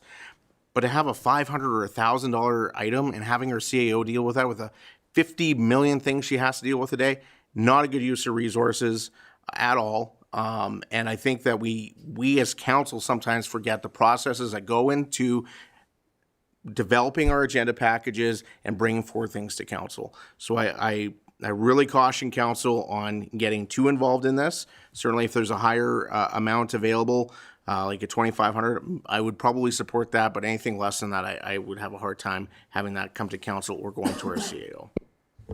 Thank you, Mayor Zahara. CEO Beveridge? Thank you. Through to the committee, I think what I need to share is the, as Jim Wagstaff mentioned, this came from a place of wanting to be accountable and transparent to council and as well to our public. That's really what this came down to as far as how we were adjudicating grant funding. Previously, it was simply done by administration, and we felt that there was an opportunity there to bring this forward for council and to be transparent. What I'm hearing, and I appreciate the trust and support that council provides, but that's really the sole focus of why that approval responsibility was put in place. What I'm hearing council say is that there is a higher threshold that you'd like to see on this, and what I'd like to offer then is the reporting that comes along with that is all of the grants that are adjudicated. That's therefore we're able to celebrate the grants that council has provided through the budget that you've provided to administration to spend on the community grant program, and that way we would be transparent with what we're trying to do with regards to benefiting the community. Thank you, CEO Beveridge. I haven't had a chance to speak yet, so I'm going to take my privilege as chair. I like it. I understand everybody's arguments on the time thing, so I'm okay with the amounts being improved. But what I believe, and maybe correct if I'm wrong, because I have two questions on this. What are expected average grants going to be? I'm not sure if that's GM Wagstaff or Ms. McDonald to explain that. So it is like a $500 going to be a common thing? Like how many are we looking at? I'm going to also guess that administration, their senior leadership team, has already gone through the process of vetting what they thought was acceptable. Because this is, you have to remember as a council, these are dollars that our administration staff are giving to people. These are grants. You're not getting them back. And what I do like about the CAO approval, because that's our one employee, that she's the person to vet our stuff, and council's approval, and what I like about it is that eliminates some of that comments you get in the community of nepotism and favoritism and, well, that group always gets the money because they're related to somebody who works at the Griffiths Park Center. It removes those kind of things. I would like to know, maybe CEO Beveridge or GM Wagstaff could explain to me, an approval is it hits our CAO's desk, she looks at it, sees no wrongdoing, signs off on it, it goes back to the department to deal with it. Council, yeah, it's a bit more. Maybe my threshold's higher than $500 for coming to council. Like if you're going to spend a fifth or a third or 25% of the total funds, then that should hit council, because you could piss off every group in the community going, well, I'm not getting it now because, so-and-so's pet project got it. So I get where administration's with on that, and maybe clarify how much work you think there is, because the arguments from council right now is the workload to the CAO and the council workload to that. So maybe I see GM Wagstaff or CEO Beveridge. Through the chair to all of council, there was a number of questions wrapped up in there from Councillor Pisichny. So if I don't quite get them all, and I am going to defer one of them to the CAO, certainly ask again, and I'll answer to all of council on that. But you'd asked about what the level we think the applications will be asking for, and we don't know that because this is a new grant streams. So until we do it for the first time, we don't really have a strong idea as to what those amount levels will be. Second to that, we will be conscious of the fact we have had an internal discussion. It's not in black and white, but again, we're going to be learning year after year as to how much comes in at each grant intake. But we'll have to be cognizant of the fact that there are 3 intakes, and therefore, conscious of not having it all out the door in the first intake on an annual basis. So we have had that internal discussion. And then you had also asked a question about workload, and that one I'm going to defer to the CAO just on how we see that applying to all of the staff throughout the system, because as councillors have raised, it is correct. Every time there's a decision is made, there's a lot of work that goes behind the scenes to prepare for that. CEO Beveridge? Thank you, Jim Wagstaff. Through to committee, in reviewing this, this was contemplated quite seriously as far as the impact that it would have with regards to this procedure. The evaluation process would be no different than when something is provided to council for review. Essentially, it's the list of applicants of who was submitted, and there's a matrix that they will be using in order to score. Essentially, that takes away the personality out of it, or it takes all of that out of it by using those criteria, and that's not something we've used before. So that, to me, is a very solid piece with regards to this program. As far as my time, I view that as I have a full trust in administration as far as in all ways, as well as in this particular situation. By going through that process and the evaluation criteria, it's reviewing to just a check and a balance. That's simply the efforts that I would be putting into this, and ask. I do ask questions. That's something that I do with regards to if there's anything that would be odd. That would be the on 3 times a year. I don't expect that this is an exceptional amount of my time. Thank you, CEO Beveridge. Councillor Taylor? Through the chair, maybe perhaps to administration, and I did see the matrix that's going to be, or like an indication there's going to be a matrix in there. And again, AI can make those things for you, right? Make rubrics and things like that for you that you're right, to remove the subjectivity and make it very objective.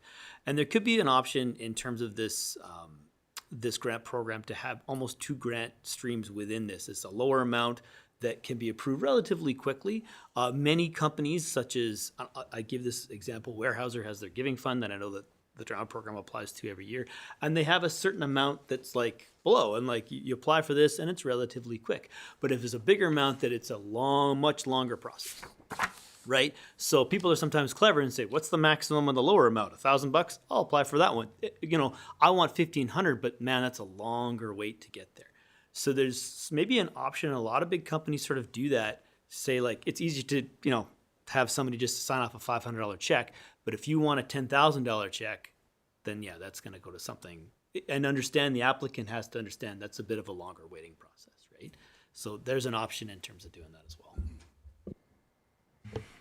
Thank you, Councillor Taylor. Councillor Chachka? Thanks, through the chair to council and administration. So to kind of further this along, I would be in favor of the CEO approval up to $2,500. And items under that would then go through the matrix and be approved in-house, and anything over $2,500 would come to council for the transparency and discussion along with the matrix that is provided. Thank you.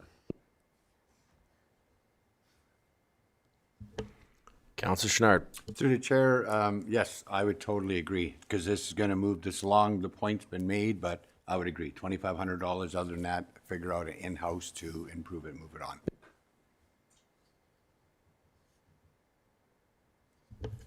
I don't see anybody else queued up. Thank you. Yeah, we can move on.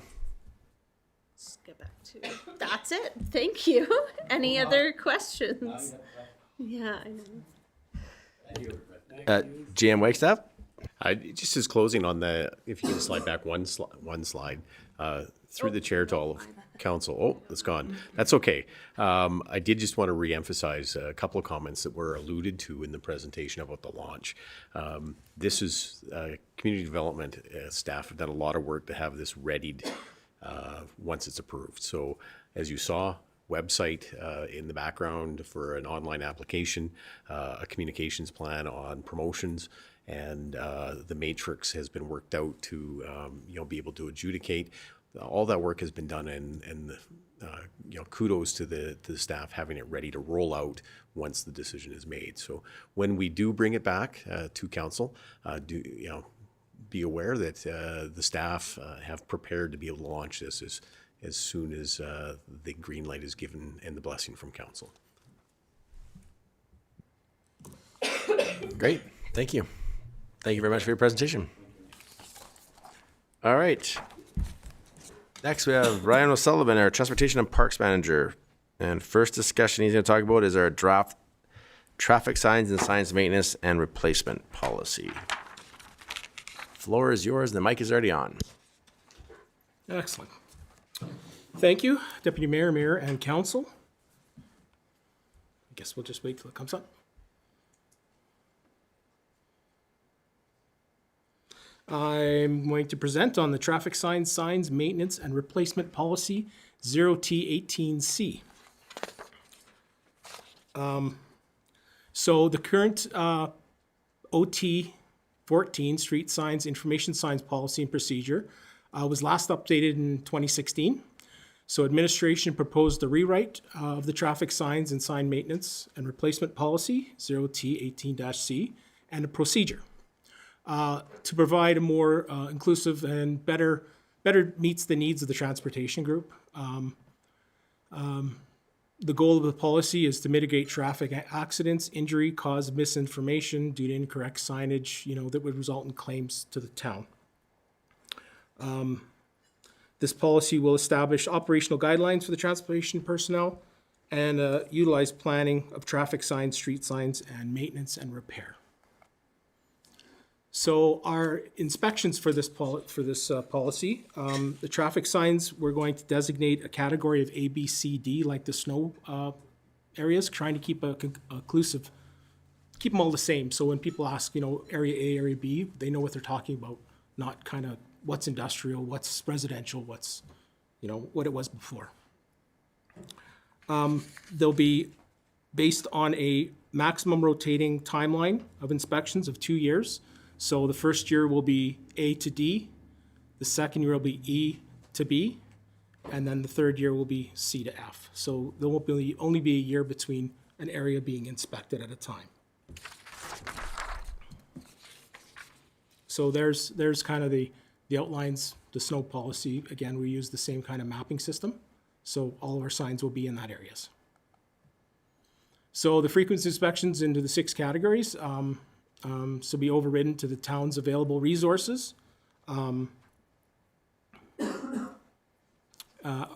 Resources when instructed by the General Manager of Infrastructure and Operations, Mr. Kitzlitz. And the inspections will assist in the condition of the signs based on the following parameters. So knockdown, bent, leaning, angles, heaving bases, damage, and no longer legible. The inspections will be recorded through the town's asset management and work order system.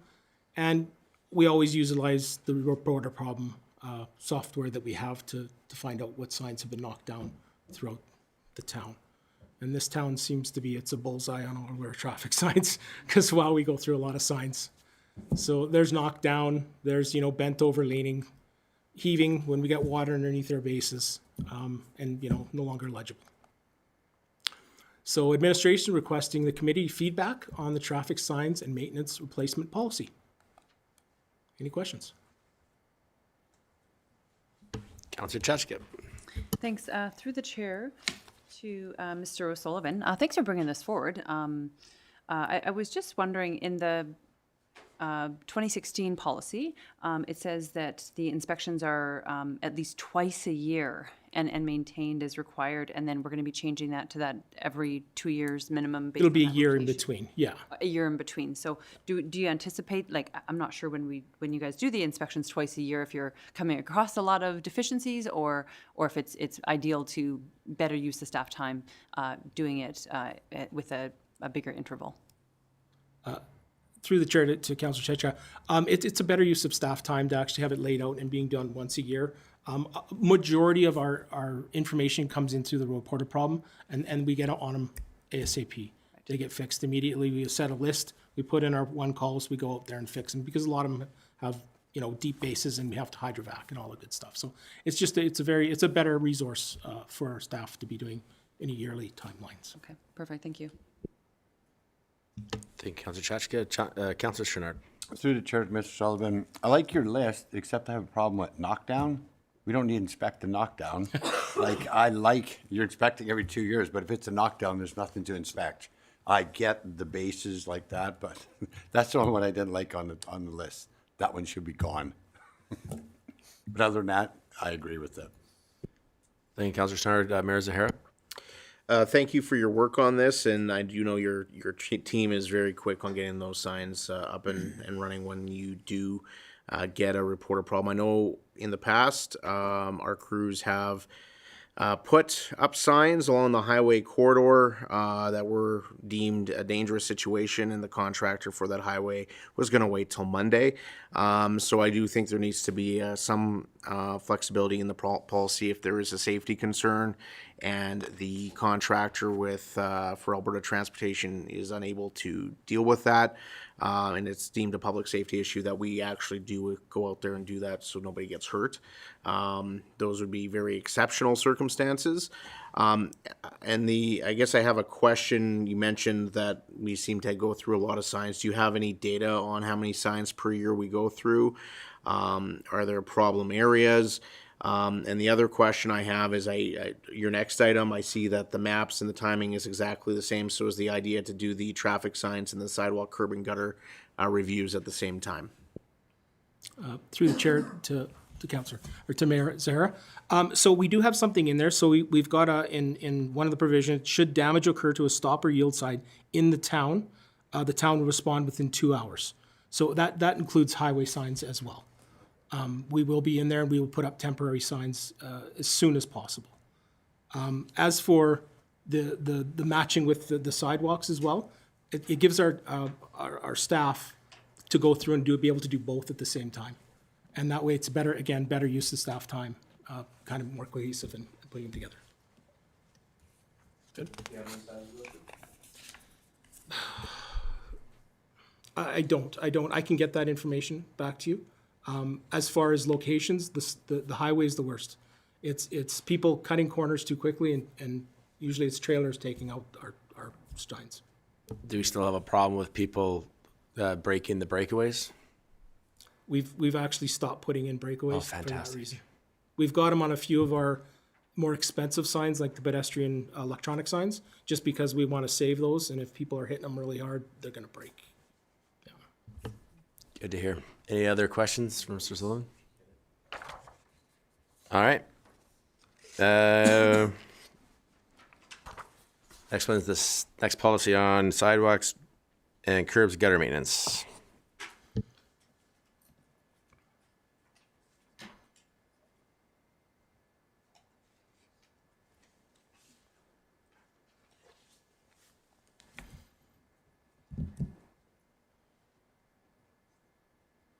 So, number 2, I'd like to present on the town Edison sidewalk curb and gutter maintenance policy 0T19C. So as we walked around town, we see a lot of this throughout the town. Again, the current OT2 sidewalk curb gutter maintenance policy and procedure was last updated in 2016. So we're bringing them all back up into the proper procedures and proper documentation. So we've done a rewrite for the policy and procedure to bring aligned with our current operational recourse in the transportation department, as well as best industry practices. So with this, again, it'll be the same type of inspection. We've gone into the ABCDEF, 1 year in between each area being inspected. So year 1, A to D, year 2, E to B kind of thing. The frequency of inspections, where was I? May be overridden by the town's available resources or instructed by the CAO or their designate. So if CAO Beverage would like us to inspect more often, it's up to her to push that if we need. So inspections of the assets and the conditions of the sidewalk, curb bases, and gutters are the following. So there'll be vertical separations, cracking. I've got some pictures coming up. So spalling concrete, ponding, settlement heaving, and remanning curb face and gutter. So again, the inspections we recorded through the town's asset management and work order system. And again, we rely on the report of problem heavily for the town sidewalk replacement, because we get an issue with someone's sidewalk heaving or sagging, they write into me and I put it on a list for next year's sidewalk replacement. So there's a picture of the maps. There we go. We got vertical tripping. We have lots of those around town, which we're replacing. Our cracking, multiple dimensional cracking, spalling, lots of ponding. We got some heaving, and that's the remaining curb and gutter when it kind of breaks away from the curbs, and we have to replace that. So we get into a little bit of what is going to be involved in the replacement policy there, and we put in some vertical separations not exceeding 12 millimeters or over exceeding 12 millimeters, cracking under 6 millimeters. That type of information is in there. Any questions? Mayor Zahara.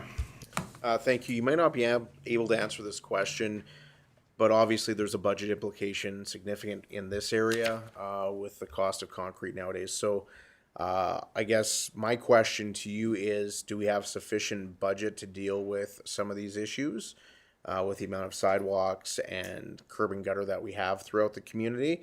And if you have, I guess, increased damage throughout town during your inspections, would you just delay getting that repaired, or would you come to council to request additional funding? Through the chair to Mayor Zahara. So we have a $100,000 budget to replace our sidewalks and curb and gutter. It's been, we've used it yearly. I don't like to delay any repairs. If something was in dire needs of replacement, I would definitely come back to council to ask for some more money to get it fixed, but it hasn't happened yet. Thank you. Councillor Taylor. Through the chair to Mr. O'Sullivan, thank you for bringing this forward. And this is, it's a very specific policy, which I actually appreciate.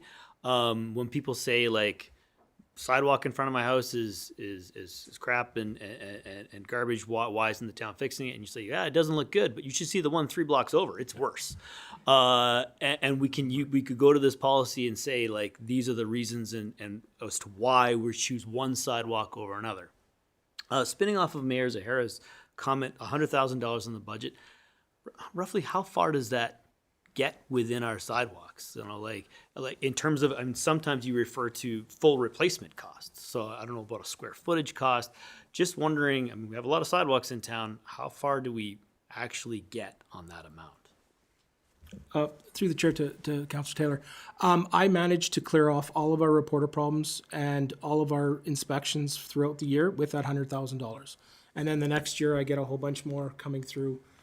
So again, it'll be more on specific areas with the A, B, C, D areas, and then we can more allocate to a specific and hit it as we go through the years. Yeah. Thank you, Councillor Taylor. Mayor Zahara. Thank you for reminding me of that $100,000. That was a new addition to the budget just a few years ago, before we had nothing in the budget specifically for sidewalk curb gutter repair. So I guess I'm hopeful that with us adding that money into the budget and us being more proactive, that we might see less and less maintenance needing to be required. And hopefully at one point in junction, if we ever win the lottery, we can start addressing some of the areas of town that are missing sidewalks or not good connecting sidewalks in the community. So I'm happy to hear that the $100,000 is actually dealing with the reporter problems, and hopefully we get ahead of it. Thank you, Mayor Zahara. Councillor Chachka. Thanks. So through the Deputy Mayor to Mr. O'Sullivan. So I realize the name of the policy is Draft Sidewalk Curb and Gutter Maintenance Policy. So I can read that. But sometimes when people are walking along a sidewalk, all of a sudden it turns into a trail, and then it's a trail for a bit, and then it kind of goes back to sidewalk. So the trails portion, I guess we would define that as being the asphalt portion, is dealt with separately from this policy. Through the chair to Councillor Chachka. Yes, it's dealt with differently with different funds. Right. Okay. Yeah. Perfect. Thank you. CEO Beveridge. I can wait to speak in for the rest of council to speak if you. Okay. Okay. Thank you. Through the committee, I wanted to bring to light just with regards to this particular policy and what we're seeing, you're starting to see programs coming forward. And these are these maintenance programs that we've been trying to get to establish. So this is one of these good examples, the same thing with the traffic signs as well as this one. This one was a particularly important one for us as far as our risk management and our focus on liability, et cetera, for the town and wanting to ensure the safety of our residents when they're walking through our community. So this has been on our books for quite some time is wanting to get to these policies, and I commend administration of bringing this forward and being able to bring this forward and the detail in which, and I think that's important to note, is it allows for the clarity and transparency required for public to understand why we're doing what we're doing and when we're doing it. Those are key areas that we want to make sure that the transparency is there for individuals when we do get the reported problems and maybe why we haven't addressed things. Thank you, CEO Beveridge. Councillor Bevan. Yeah, through the chair to Mr. Sullivan here. I did receive an email, and I was reading this here, and I also didn't notice it either, but the resident asks that when they read this here, they didn't see anything in there regarding handicap ramps at corners, businesses, or anywhere else in town. Is that covered in our repairs, and we take up a sidewalk, we put in proper ramps? 'Cause I know places we do not have ramps that are wheelchair accessible, and it's not going to be a really big lip that, the wheelchair or something can't get over top of it. Through the chair to Councillor Bevan. Yes, I've been involved in those emails. So we have in our design guidelines a wheelchair ramps set out in our standard drawings, and they will be coming to council very soon to be approved. We do put them in where they're requested. So when someone puts in a report of problem saying we need a wheelchair ramp, we would look at putting that in the next round of sidewalk replacement policies. We did a bunch of letdowns replacement on 6th and 48th last year, and we redid all those. And they're all to the National Building Code, which specifically identifies disability laws. So it's only a certain grade to get to the top, at 1 to 10, and then it goes up to the top of the sidewalk from there. Great, thank you. GM Kitlitz. Yeah, if I could thank you, Mr. Chair. I just want to supplement that. So I think what Mr. Sullivan's saying is we're tackling those upon request and when we're repairing sidewalks as part of our inspection programs, but we don't have an actual curb ramp program. Some municipalities will set up a program where they say, well, we have 500 crossings in our municipality and we're going to tackle 10 a year, turn them in from step curbs to para-ramp curbs. So we don't have that program. If council wishes for us to investigate that, we can certainly develop a program like that and bring it back to budget time. But for now, we're tackling sort of upon request, and when we have a crossing that's damaged, then we'll repair it. We'll put in the curb ramps. So I just wanted to clarify that. Sounds great. So once we get all these policies cut up, you're going to start bringing us the programs. Good to hear. Councillor Taylor. Through the chair, spinning off of GM Kitlitz's comment, that sounds like certainly an interesting program to have in the future. And from a guy who has to push a stroller with a sleeping child in it, having those ramps they're needed in the community. Like at the end of the day, I know we hear from wheelchairs, absolutely, but again, we see a lot of people pushing strollers around town, and just to make it more accessible for everyone. So that's something certainly I'd be interested in the future, and it neatens up your community. It just makes it more accessible for everyone, which fits into our strategic plan as well. It's not that we're doing it for the strollers. We'd be doing it for those who require the accessibility, but until you push a stroller or go around town with wheels, you don't understand the barriers that are in place. And as somebody who's not disabled, the first time you really learn about it is when you have a child in a stroller. You're like, what that? Yeah. All right. Any other questions from council? All right. Do you have anything further, Mr. Rosell? I do not. Thank you very much. Thank you for your presentation.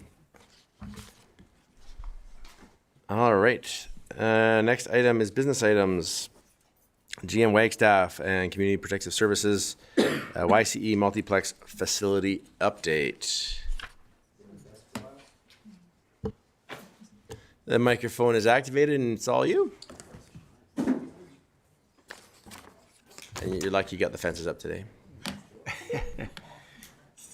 Through the chair to all of council, it really has been an exciting milestone this week. With the YCE, we have in all earnest begun this week with construction. You see the fence has gone up today. The things that were occurring up to this point have really been what I would deem behind the curtain type activity. So, Clark Builders has been doing a lot of work on site, but not the kinds of things that the public or ourselves would see. They've just been preparing for the next few months to be able to hit the ground running hard. What we are seeing this week is we'll begin to see some tree removal beginning Friday. There is some activity going on there tomorrow with regards to some of the environmental pieces. Tree removal over the weekend, and then we'll see some site work being completed. Just a bit of an update this was something that was within the public, but just again, a couple of local contractors are doing this work.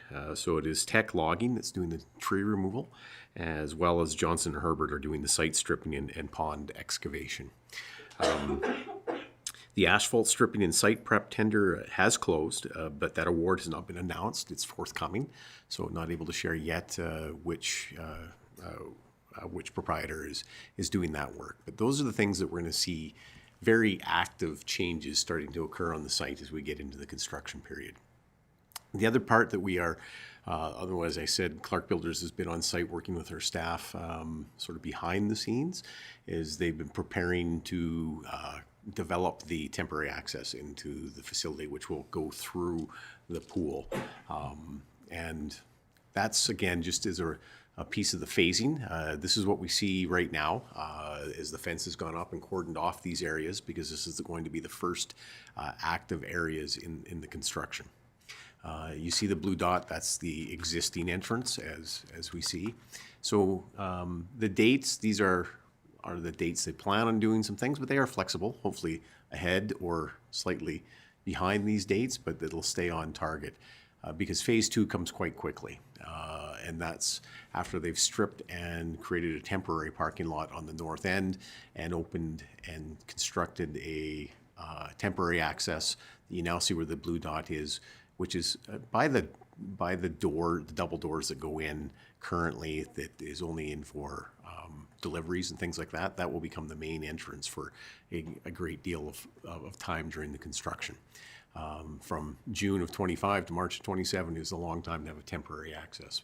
But that was the goal in mind from the beginning, to limit the program impact by being able to operate the building with the pool and the arenas while we do construction at the same time. So no doubt there is going to be some inconvenience and some disruption, but the benefit to that is that we still have that activity of being able to be accessed within our community. So it will not, the intention is not, other than minor periods of time when we may have to say for this day or two, we have to close the pool while we do a certain activity, or, not be able, have to black out in advance knowing that maybe we can't use the ice surfaces for a couple of days because of an activity that with the construction piece, as they're working along the walls and that kind of thing. But otherwise, the goal right from the beginning, from both the council here at the town of Edson and through the steering committee with our partners at the Yellowhead County, was the commitment to do everything we could to maintain that program activity throughout construction. And again, for the end result is to be able to have a renewed, expanded and renovated facility where we can have, back to the full operation. That's the goal, starting with the end in mind, to be able to do that. We do have some updated renderings, and these are literally fresh, updated. We had some last week, but they've been updated again here, just arrived literally this morning. So these will be put onto the website for the public tomorrow as we do an update on the ycemultiplex.ca website, which is where all the public and people can follow along with these updates. This is a rendering from the outside of the building, which we have seen before. This has not changed since the update a month ago. But we've gone to that next level of detail in the renderings as we move forward. So this is a view from the guest services desk looking towards the main entrance of the expansion part of the.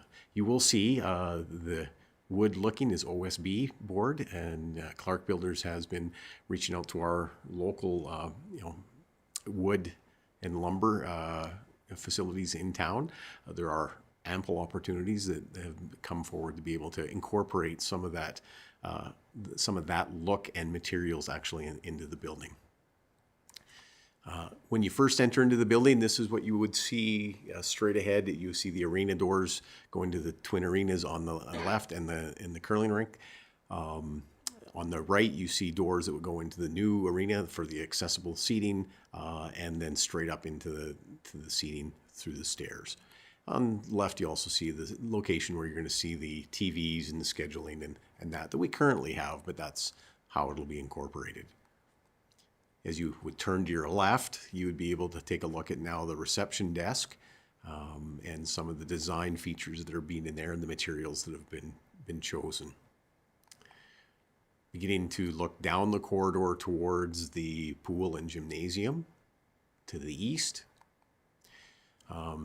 Now, this is a concept, so don't focus necessarily on what you see on the wall, but this is a space along the wall that would be available to do any number of things, which yet haven't been decided, but this is the concept that you can see of what could occur along in there. To the left is the viewing area of the pool and the entrance into the locker room. As you went further down the hallway, you now get to the location where there's the elevator to be able to come in on the secondary east entrance and take the elevator up to the main level, and also take the elevator up from this point to the walking track, which you can see just off to the left-hand side where there is a rendering of a lady taking a drink of a water bottle, and that's the drink. There's also stairs access to get up to that point. If you were just to go straight to your left there, you'd walk into the gymnasium, and down the stairs is the exit.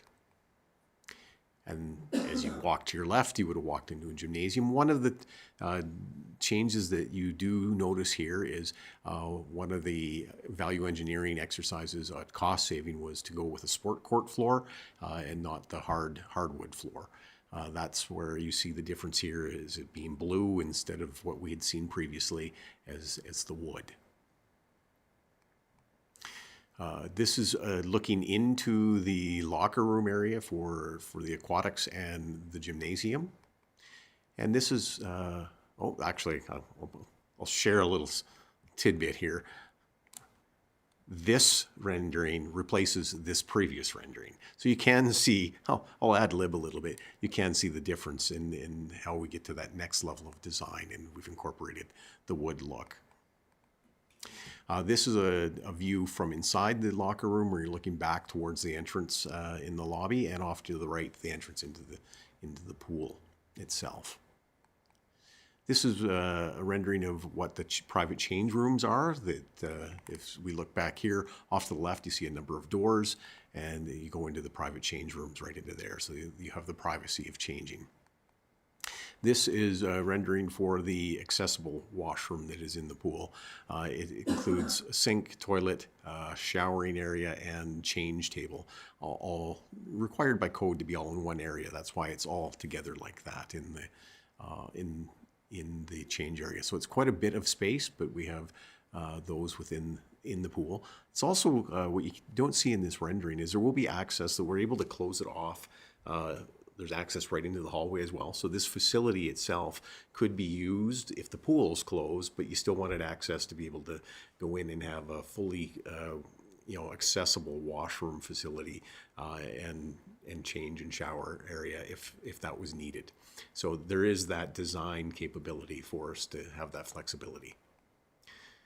Again, this is a view from the observation deck where you can be on deck and observe the pool itself. It does stretch along the side, and in the far left corner you will see the water slide. And this is also starting to get the renderings on the color scheme as well that would be incorporated with gray and gray, blue, greens, and a little bit of, you see it a little bit of mustard as well. So it's the cool and warm colors that the design indicated would help offset the two. So that's been incorporated. Water slide, this is the view if you're at the top of the water slide in your bikini or Speedo and whipping down the slide on your own with your partner or with your little kiddies. So this is the view you would see from the top of the water slide. In the immediate area, you see that's the leisure pool. There is a little bit of a lane part that can be roped off that's slightly deeper, but still not as deep as the swimming the lane pool itself. And then on the left there's a play area that has some water features in it that would be for the toddlers and that sort of thing. And you can see that there is a difference.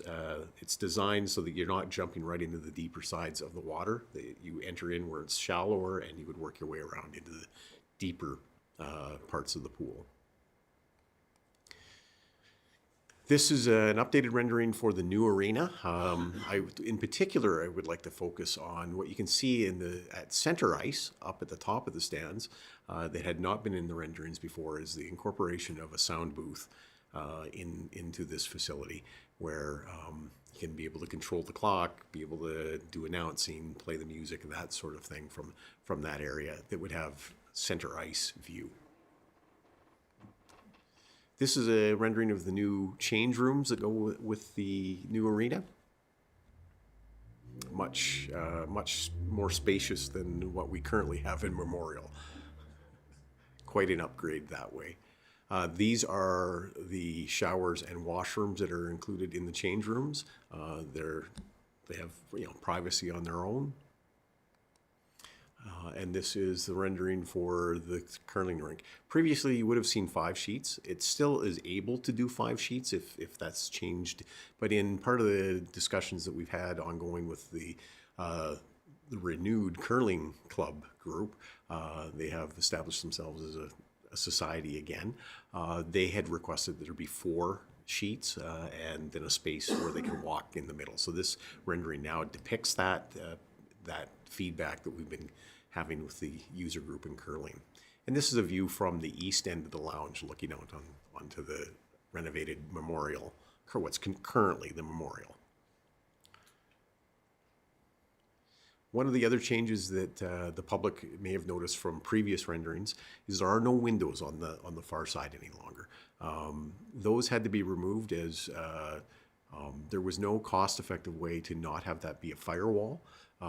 So we did do a lot of work trying to still maintain that opportunity to put windows along that wall. But it just, at the end of the day, as we went through all the regulations and what was required to not have that be a firewall, unfortunately, we did have to remove those windows to meet code.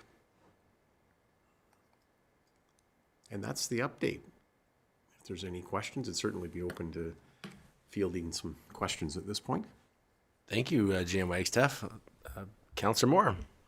Through the chair to Mr. Wagstaff, referring to the here and now, what are the plans or procedures for the upcoming trade show? And how will people get in and all that? Parking is the biggest part. I mean, the facility will still be operating as we currently do. The main entrance is still where it's located up until the trade show. But the parking, the north end of the parking lot is now consumed. So we are going to be doing some promotions, just letting people know in advance to plan differently. You know that it's a construction site, and with that comes some changes for the next 2.5 years. There's going to be some disruptions around that area. We're well aware of that, and we're going to continue to communicate to the community. One of the things we're going to encourage people, we've already touched base with the Chamber of Commerce to try and let their vendors and their public know, but we're also going to do some promotions ourselves to say, if you're coming to the trade show, anticipate that there's going to be limited parking on the immediate site, and consider parking in areas and then walking to the leisure center itself, or parking in some other areas like the 2 schools are in proximity to the area.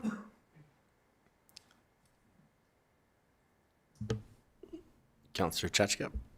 Thanks through the Deputy Mayor to GM Wagstaff. Thank you for the presentation and the update. It's certainly exciting and can't wait to see these trees down this weekend. My question is regarding the local contractors. You mentioned a few of them were awarded some roles within this project. Since I've noticed the communications department has been, plugging it out there, if you want to be involved and you want to have this opportunity, email and then kind of go from there. Have you been seeing an increased amount of local contractors participate in that and inquire about how they can be a part of the project? To the chair, through the chair to all of council. We haven't seen it ourselves because that's been direct with Clark Builders, but Clark Builders for a number of months now has been sharing with the project and ownership team that that they're seeing a lot of interest locally. And they've been in contact with a lot of the bids that they had come through already. I've had a number of local, and when they say local, it's also regional, like within the region, seeking an interest in actually making bids. So they've been very pleased with that because they also see an opportunity that, not only does it keep some money here locally, it also helps reduce the cost overall on the project because, the mobilization and travel costs and accommodations and things like that can go down in the bids. So again, Clark Builders has been sharing with us that they've been quite pleased with the amount of local interest. Great. Thank you. Councillor Bevan. Through the chair to Doug. On there, is there any provision for like the skate sharpening in there that we have up at the arena right now? Like Wilson Skate Sharpening going in there because they do a good business with all of the hockey and the figure skaters and everything else. Is there any provisions for rooms like that to have something to come in? So as it exists at this point in time, the existing area is what would be maintained.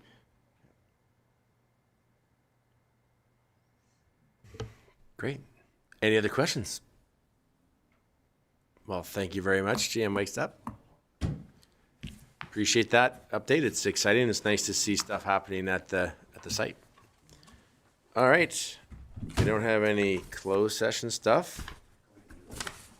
Oh, we'll call this meeting adjourned.